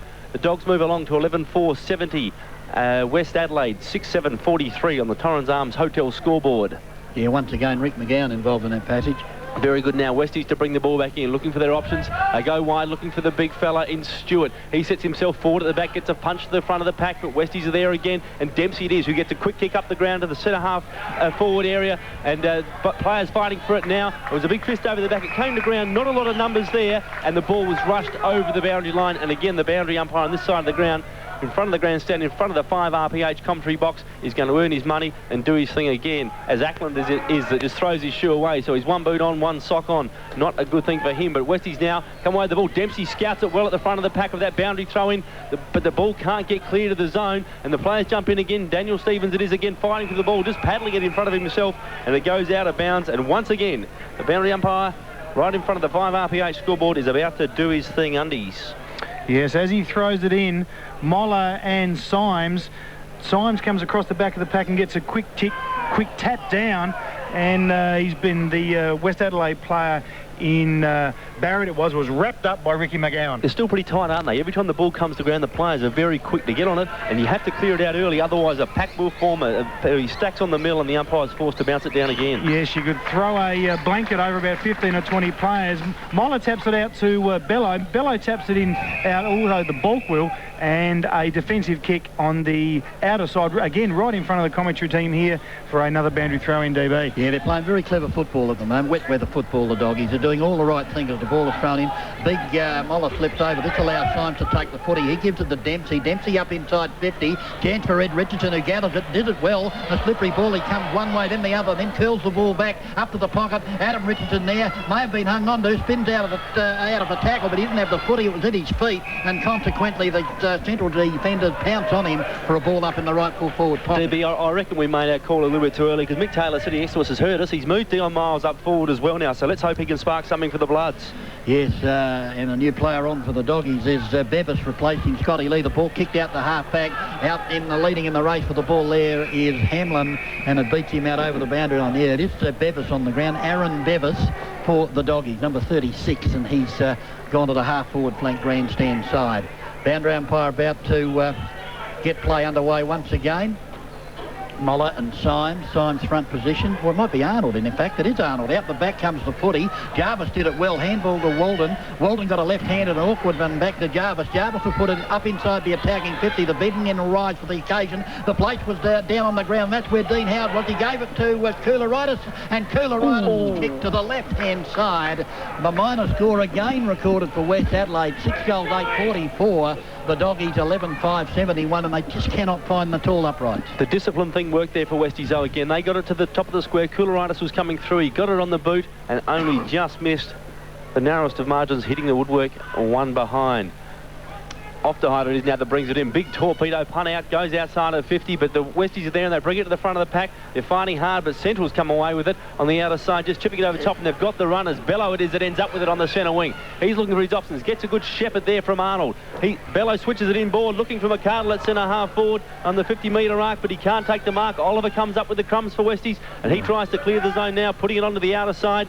And they can't quite pick up the player. Koularitis it is there. Yeah, he's made some good ground to get out there and find some free space. He just sizes up his options now, switches it inboard, going through the centre of the ground. Nice stretching mark there. Miles it was Miles. The umpire has paid it. Well, you've paid someone, they haven't paid others, but Dion Miles has it now at centre half forward for the Bloods, looking for his options. Richardson moves for him. That lead's ignored. He goes away now, Miles, pumps it in long, looking for Ed Richardson, who's floated down. Can't get it there. It's off hands to Centrals as they mop up there. Daniel Stevens it is. The ball comes back inside. Chipped to Joey Hicks, who's probably the cleanest one out there, I think, Joe Hicks. He gives it back over now to Borkwell. Borkwell it is, who goes to the other side. Daniel it is. He's got his jumper nice and dirty there, Daniel, but he cleverly chips it over and finds Daniel Healy. Healy it is, just backward to the centre wing on the Victor Richardson side of the ground, pumping it up to half forward. A clever mark there for West Adelaide, who just bodied himself out beautifully there and edged forward out of the way to take that chest mark. They blaze the ball back now down to centre half forward for the Dogs, and the ball comes into the 50-metre arc. Westies are fighting hard. It comes out of the back now. Symes it is. He arches it back, shakes one, turns and snaps for goal. Snaps a little bit too far. Oh, that was plenty of options there for Westies, but Symes didn't quite take full advantage of the time and space that he perhaps had. Yes, he had plenty of time then, Corey, didn't he?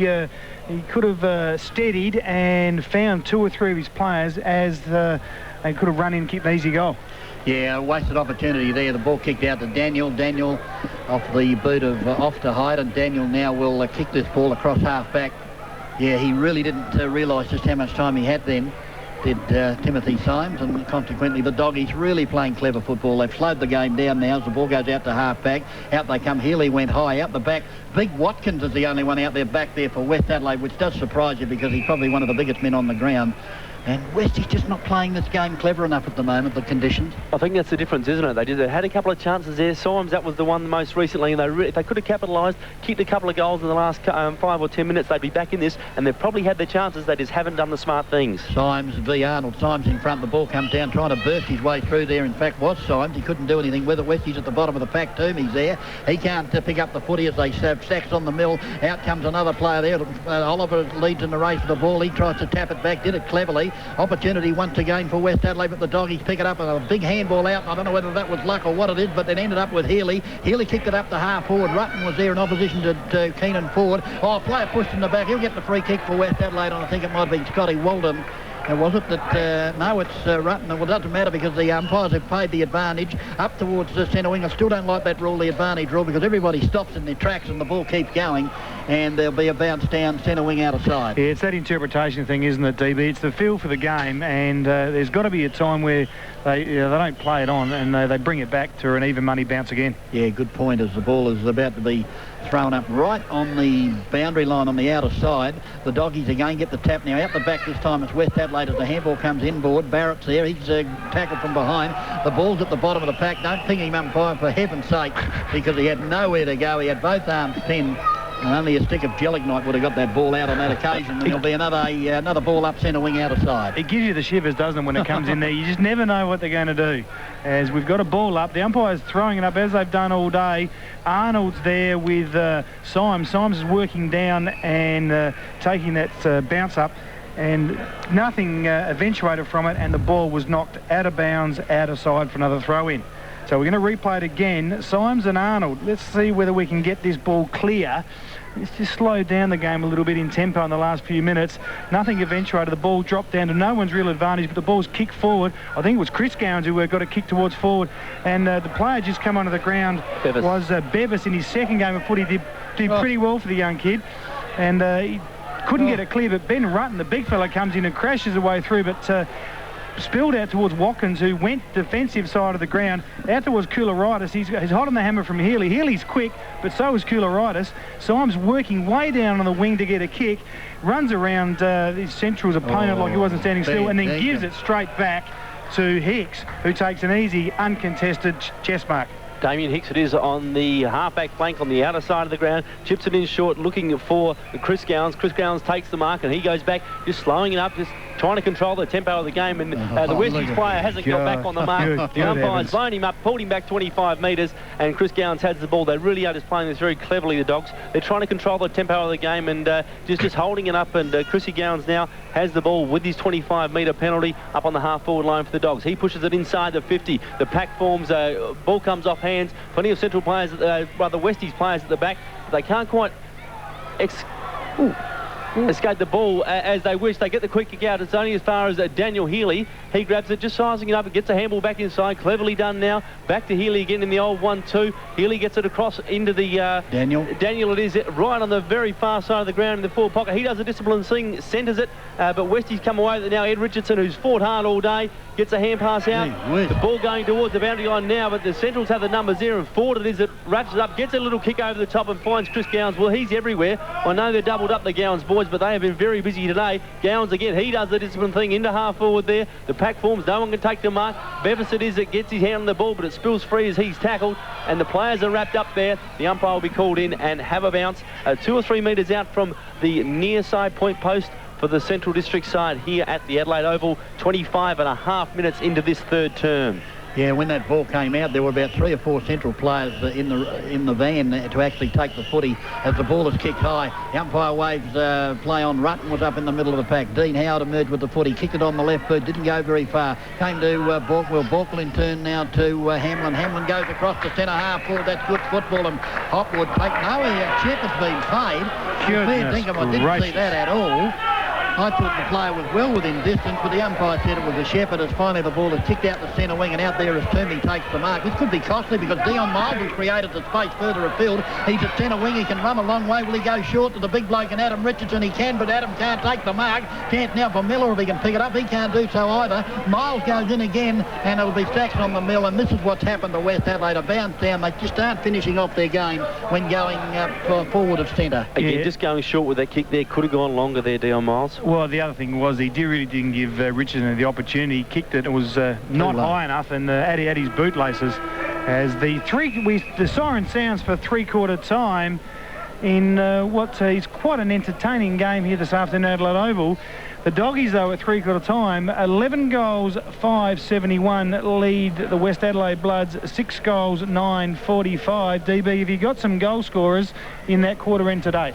Well, both sides only get centre wing's been a very good player. I reckon big Radley Muller's done a terrific job in the ruck for them too. I agree, DB. And it's going to be very interesting this last quarter, but Westies really do need to get the first couple of sausage rolls in the first 4 or 5 minutes to give themselves a chance of getting back into this contest. Up goes the ball in the centre. Muller got the tap. It came to ground. Rick McGowan was in there trying to kick it off the ground. There was, in fact, Bello. Went up to half forward. Out come the West Adelaide players. Ed Richardson's there. He can't do much. It's finally picked up and goes to ground. There'll be a free kick here paid against West Adelaide. And, oh, gee whiz, it's amazing, isn't it? Because I've seen that happen about 3 or 4 times today, and nothing has happened as far as the umpires are concerned. And all of a sudden, the ball up to Healy. Healy's going to have a shot for goal. And if this goes through, you can put the nail in the coffin as far as I can turn, and it's gone through for a goal.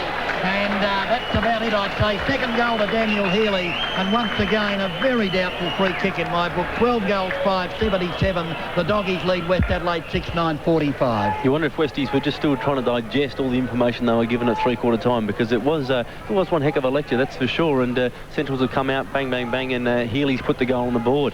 I've liked Healy's game this afternoon, boys. He started in that. We started this quarter on this outer wing, and he drifted across to the opposite side, just ran towards the ball. The duel between he and Cooler has actually been quite entertaining. I think Healy is actually taking the money. Yeah, ball thrown up in the centre once again. Moller v Stewart. Up it goes, Stewart with the thump, but thumped on further by Chris Gowns. Intercepted, however, for West Adelaide. A chance here as Cooleritis picks it up, and he goes with a little left foot, and that's what I've been saying, a very poor kick. Yep. And he's allowed Chris Gowns to mark the ball.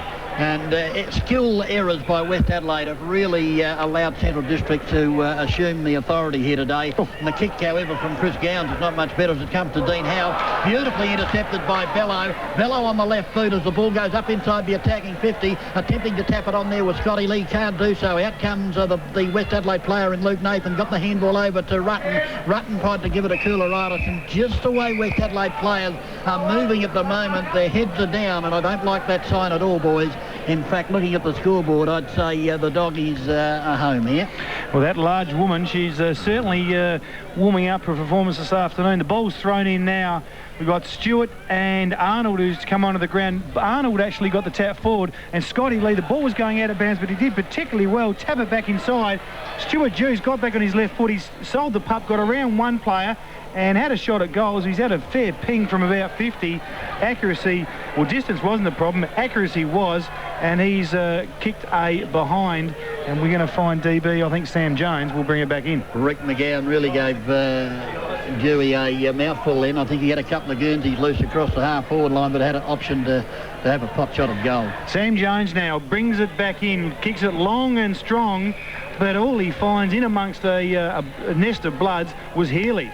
And Healy's turned on the left foot and kicked an absolute mongrel punt. Again, I'm not in favour of those mongrel punts. Much rather a methodical drop punt to the square, and that ball, whilst he got plenty of distance, Corey, went out of bounds. Yeah, out of bounds. Just the point post on the far side at the river end of Adelaide Oval. There's plenty of whistle blowing going on. Just trying to work out what it is. That ball's gone flat, has it? Footy? Yeah, there were some reports going around during the week that the Sherrans had some problems. I'm not sure No, the umpires, they are going to change it. Sorry, the umpire's just going to talk to the runner there. Well, we've got some scientists on the ground at the moment. There's some bright spots on. The scientists haven't seen this today, and they're probably wondering what it is, but we can tell them it's actually the sun breaking through the clouds. And for the first time, about 3 or 4 metres of sun, and it certainly does brighten things up, doesn't it, fella? Well, it's not particularly cold. Last week, DB, we were at Richmond, and it was bitterly cold, whereas this afternoon, it's, well, I wouldn't say it's pleasant, but it's not as cold as it was last week. Well, it'll be pleasant for Central supporters at this stage.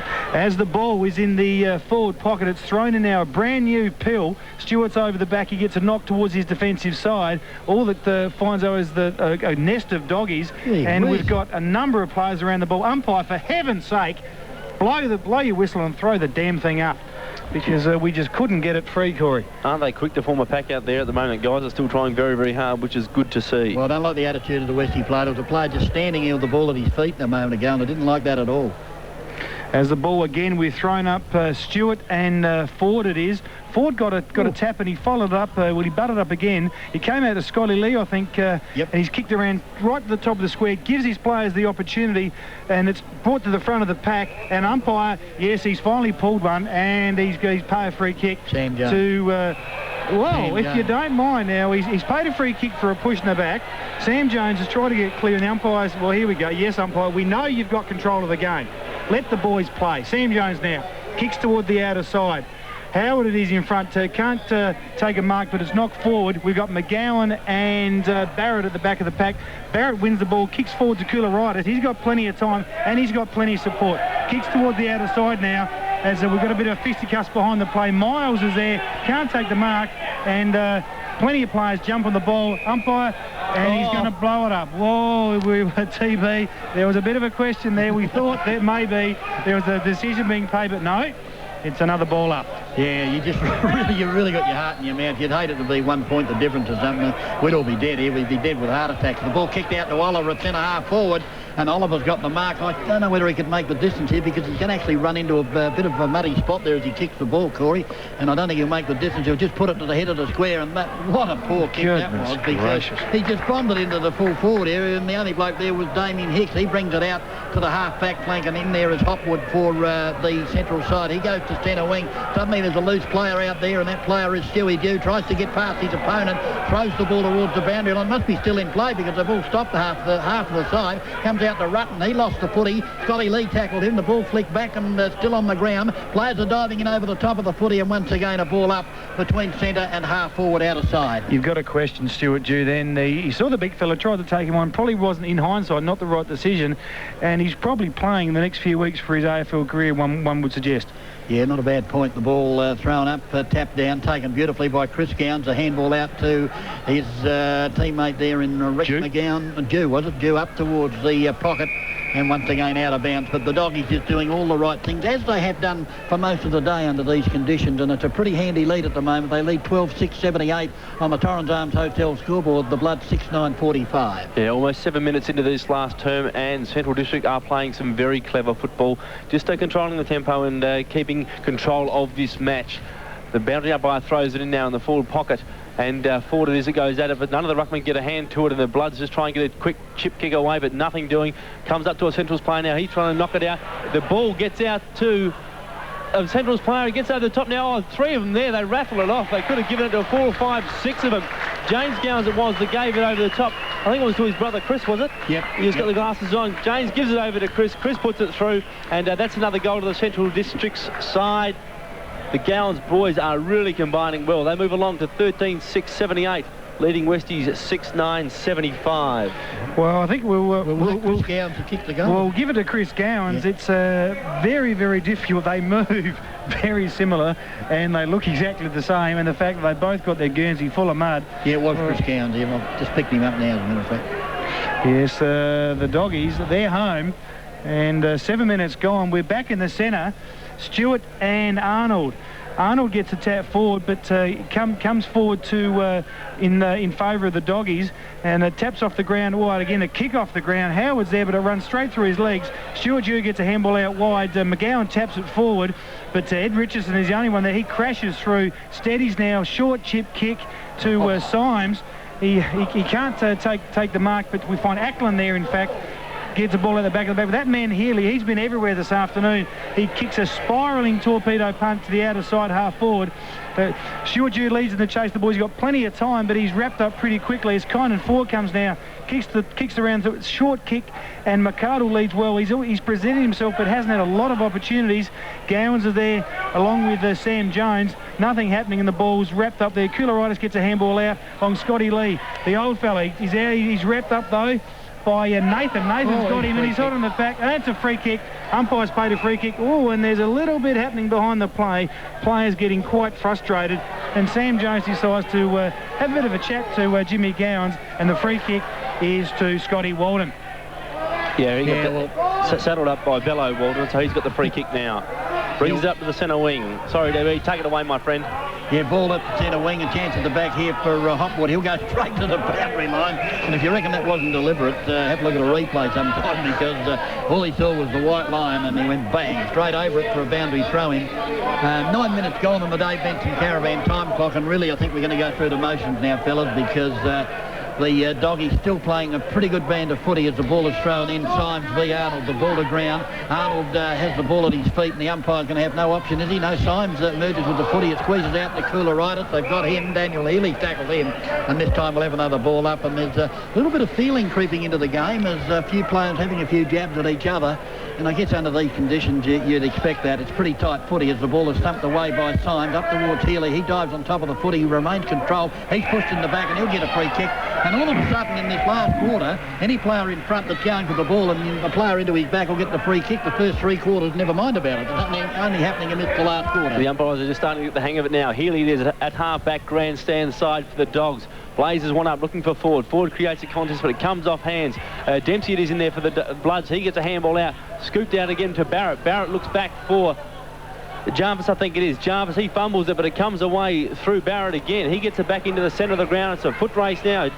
Rick McGowan's after it. So too is Chubb, who's just come back onto the ground for the Bloods. The ball comes back, and he tries to kick it off the ground. Is Hopwood there, and he gets his legs taken out from underneath him. But again, it's another soccer attempt as the ball goes up forward on the outer side, half forward flank for the Bloods, and it's raced over the boundary line. Will be another throw in there. Still some pretty intense efforts at the footy there. Hopwood it was, as we said, his legs taken out from under him and crashed into the ground pretty heavily there. The boundary umpire throws it in.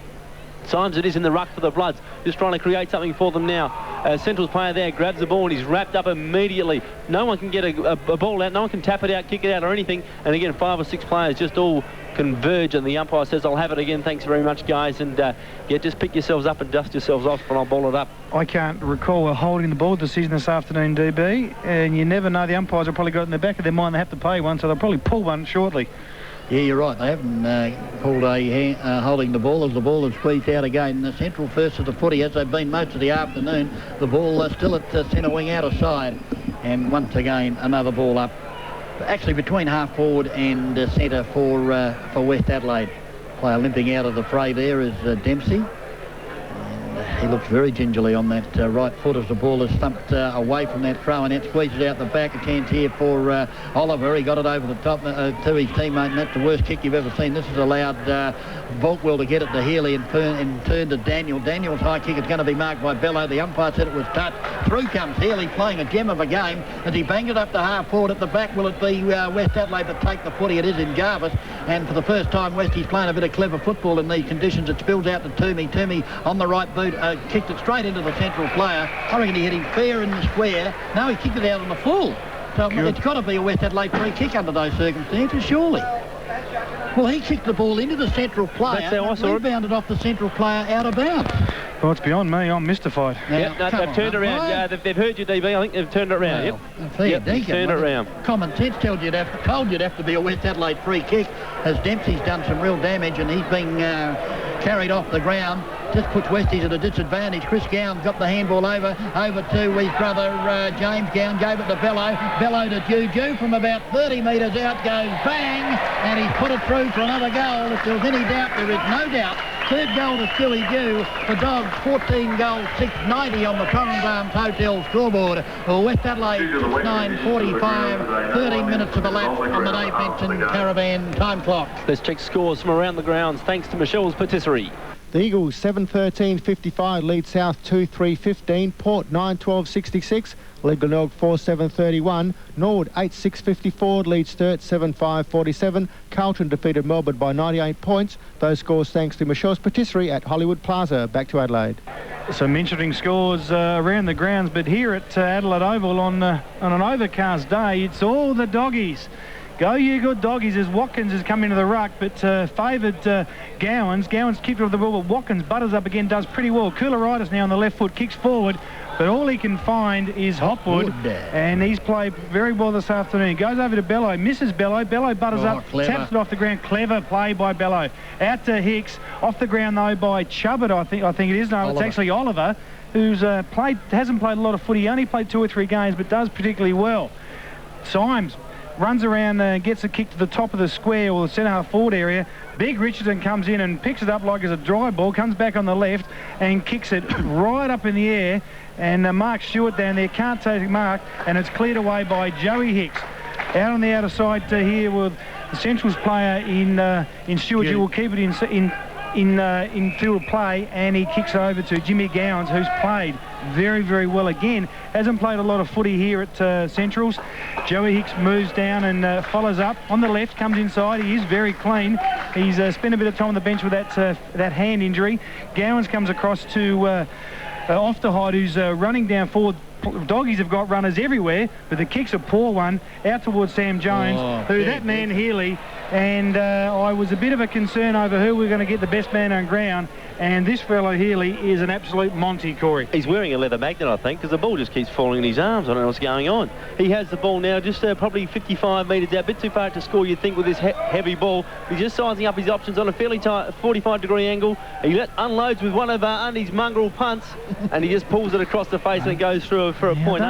Undy's is shaking his head. He's not very happy at all. Didn't have too many options, probably given the fact that they're well and truly in control, and he's had an absolute day out. He probably thought, I'm going all right, I'll have a crack here, but it just wasn't to be. But it's not a team thing. The team thing would kick 15 metres out and give your teammates at least a chance or to get a crumb. Yep, no, fair enough. There are calls from the best team man here at 5RPH, Andrew Underwood.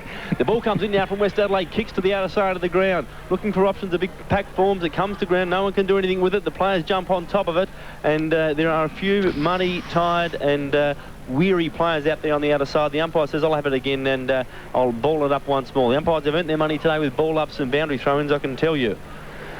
Certainly have. The umpire is going to throw it up again. Up it goes. Left-handed tap there by Ben Watkins. He's on the ground, thumped on by Chubb. It's going to be taken by the doggies, though. It looks like Scotty Lee it is, and yes. That kicking action, it is Scotty Lee. Up the half forward, over the back. Tony's there for West Adelaide. Pounces on the footy, and a long handball back to Jones. They conceded ground there. Jones chipped it over. He's looking there for Watkins, and Watkins should take the mark. What's happened here? It was a free kick. It was a free FAD, kick. is there, after the kick against McCardle, and Watkins takes the kick across half-back. Anybody think we're playing a girls' game? Just keep an eye on things here, DB, because just blokes are getting a little bit willing at the moment. It's getting late and they're a bit tired and they're not wanting to get pushed around. So there is a bit of feeling out there. Yeah, and you reckon they might try and get a quick one in the dark? I think they might. Because it's becoming very dark here at the Adelaide Oval as the ball is at centre wing on the outer side of the ground. And those spectators that were out there on the temporary stands, they need a gold bike, chain, medal, you name it. They've done a fantastic job. There's actually about 10 or 12 standing up in the entrance to the Vic Richardson gates there. The ball at centre wing. West Adelaide emerged with the footy, as it may have been Luke Nathan that chipped the ball up to half forward. Dion Miles was there. It comes off Hanzo and spills over the boundary line for a throw in right half forward flank outer side right in front of the light pylon. The only one that's remaining on the outer side.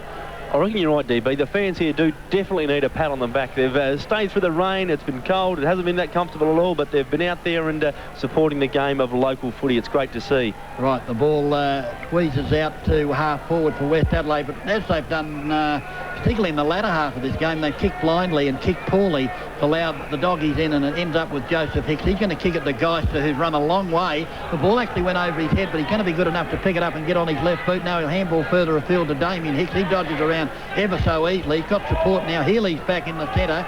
Healy will gather and then give it back to Damien Free Hicks. kick. A free kick to Daniel Healy for too high against Oliver, and Healy will pick up another possession.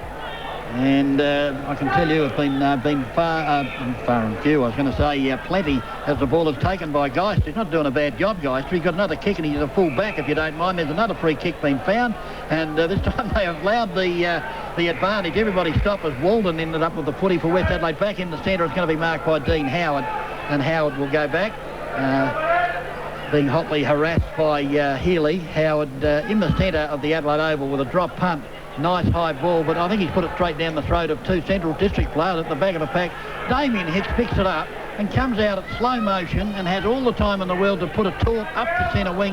Big Benny Watkins, the clock tried to get it. Miller was there, kicks it off the ground, but it's going to be to the advantage of Chris Gowns, who picks it up. He'll clip the handball back to Joseph Hicks. Hicks will turn around. Onto the right boot, he'll come in. No, he goes to the handball, gives it over to Geister. Not doing a bad job for a full back, is he? Where's big Adam Richards? He's standing back at full with his hands on his hips. Comes to Jarvis. Jarvis gets the handball over to him. He got pushed out of the action.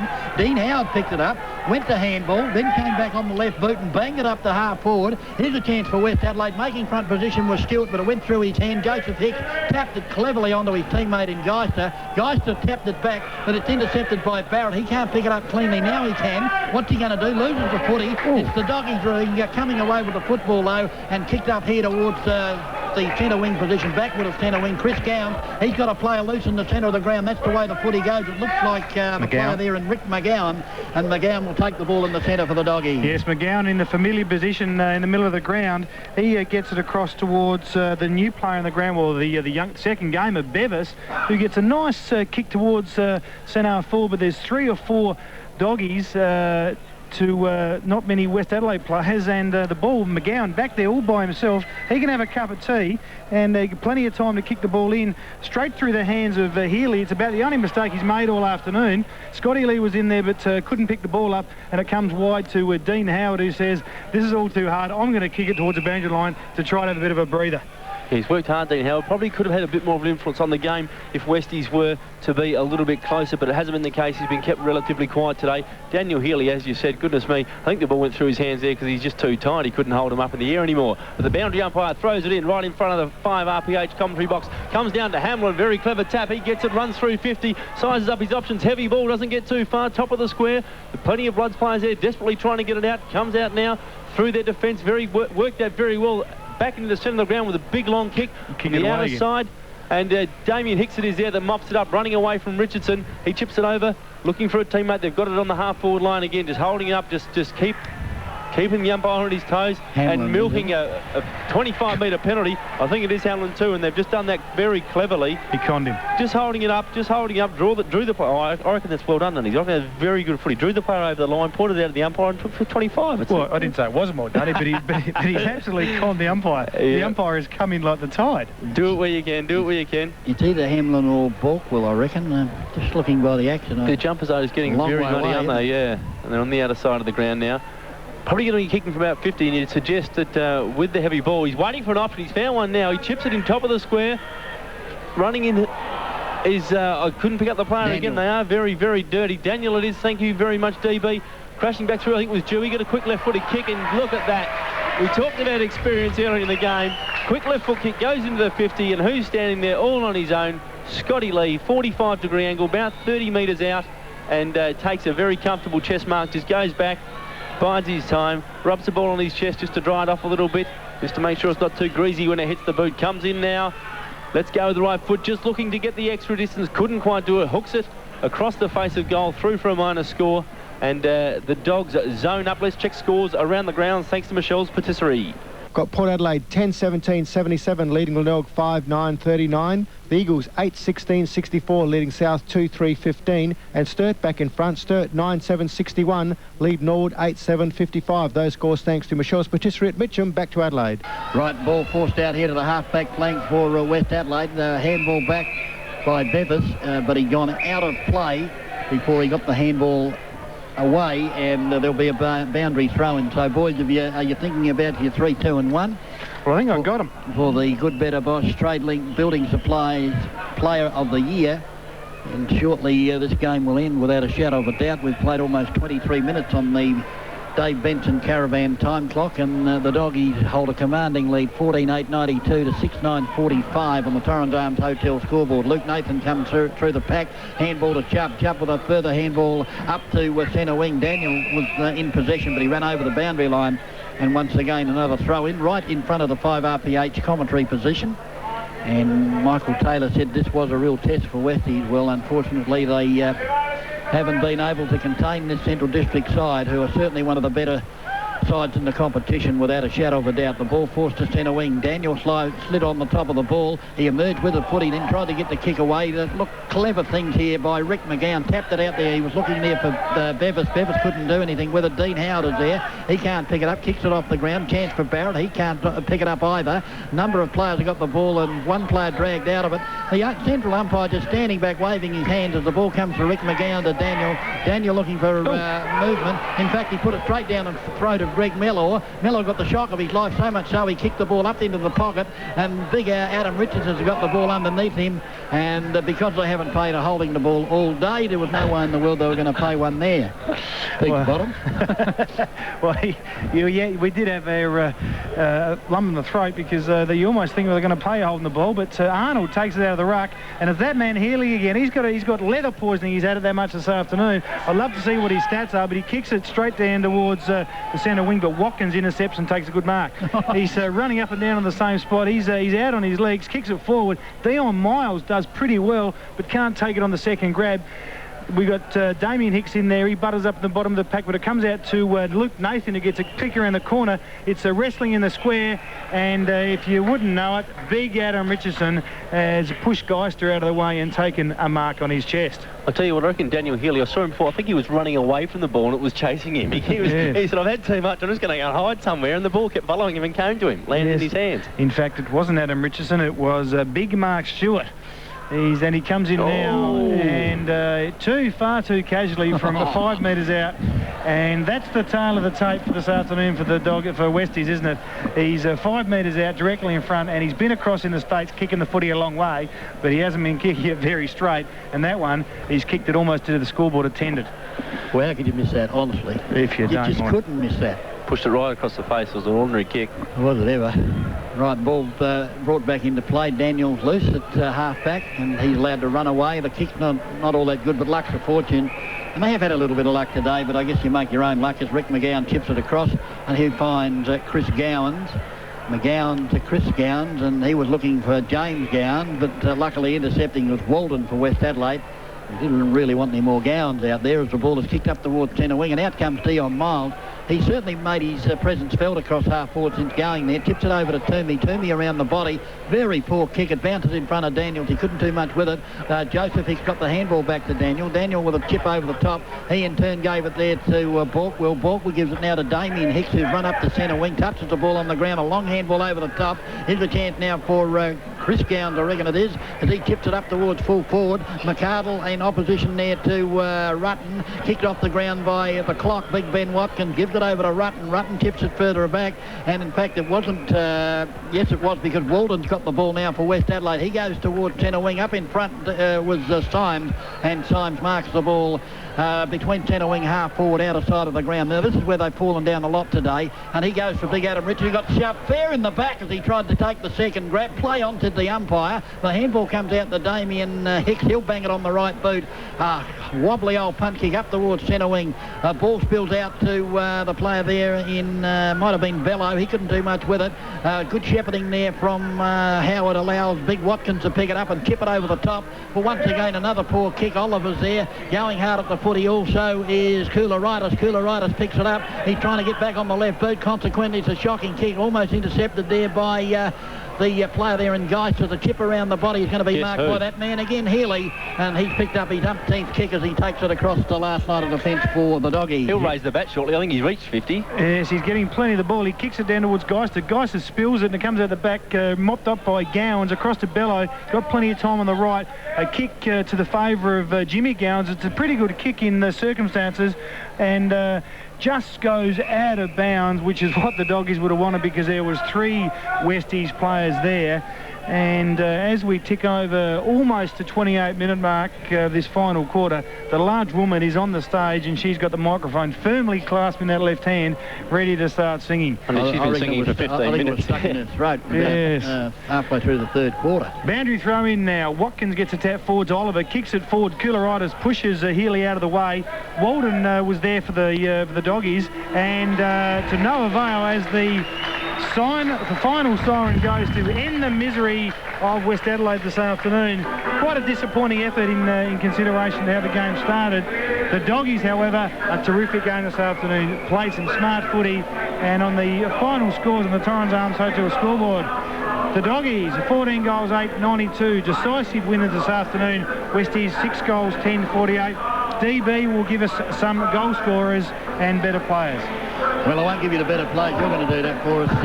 We need probably a 3-2-1 will be the way to go, but the goal scorers for both sides, and interestingly, Westies did not kick a goal in that final quarter. They scored just 1 point, while the doggies kicked 3 goals, 3. And the goal scorers for the dogs, it was 3 goals to Dew, 2 goals each to Chris Gowan, McCardle, Bello and Healy, singles to Ford, Lee and Hamlin. And for West Adelaide, 2 goals each to Adam Richardson and Mellor, and singles to Ed Richardson and Syme. And for his better players, we've got just a little bit of time up our sleeves. Probably Undy, you can give us the central players, and Corey the Westie players.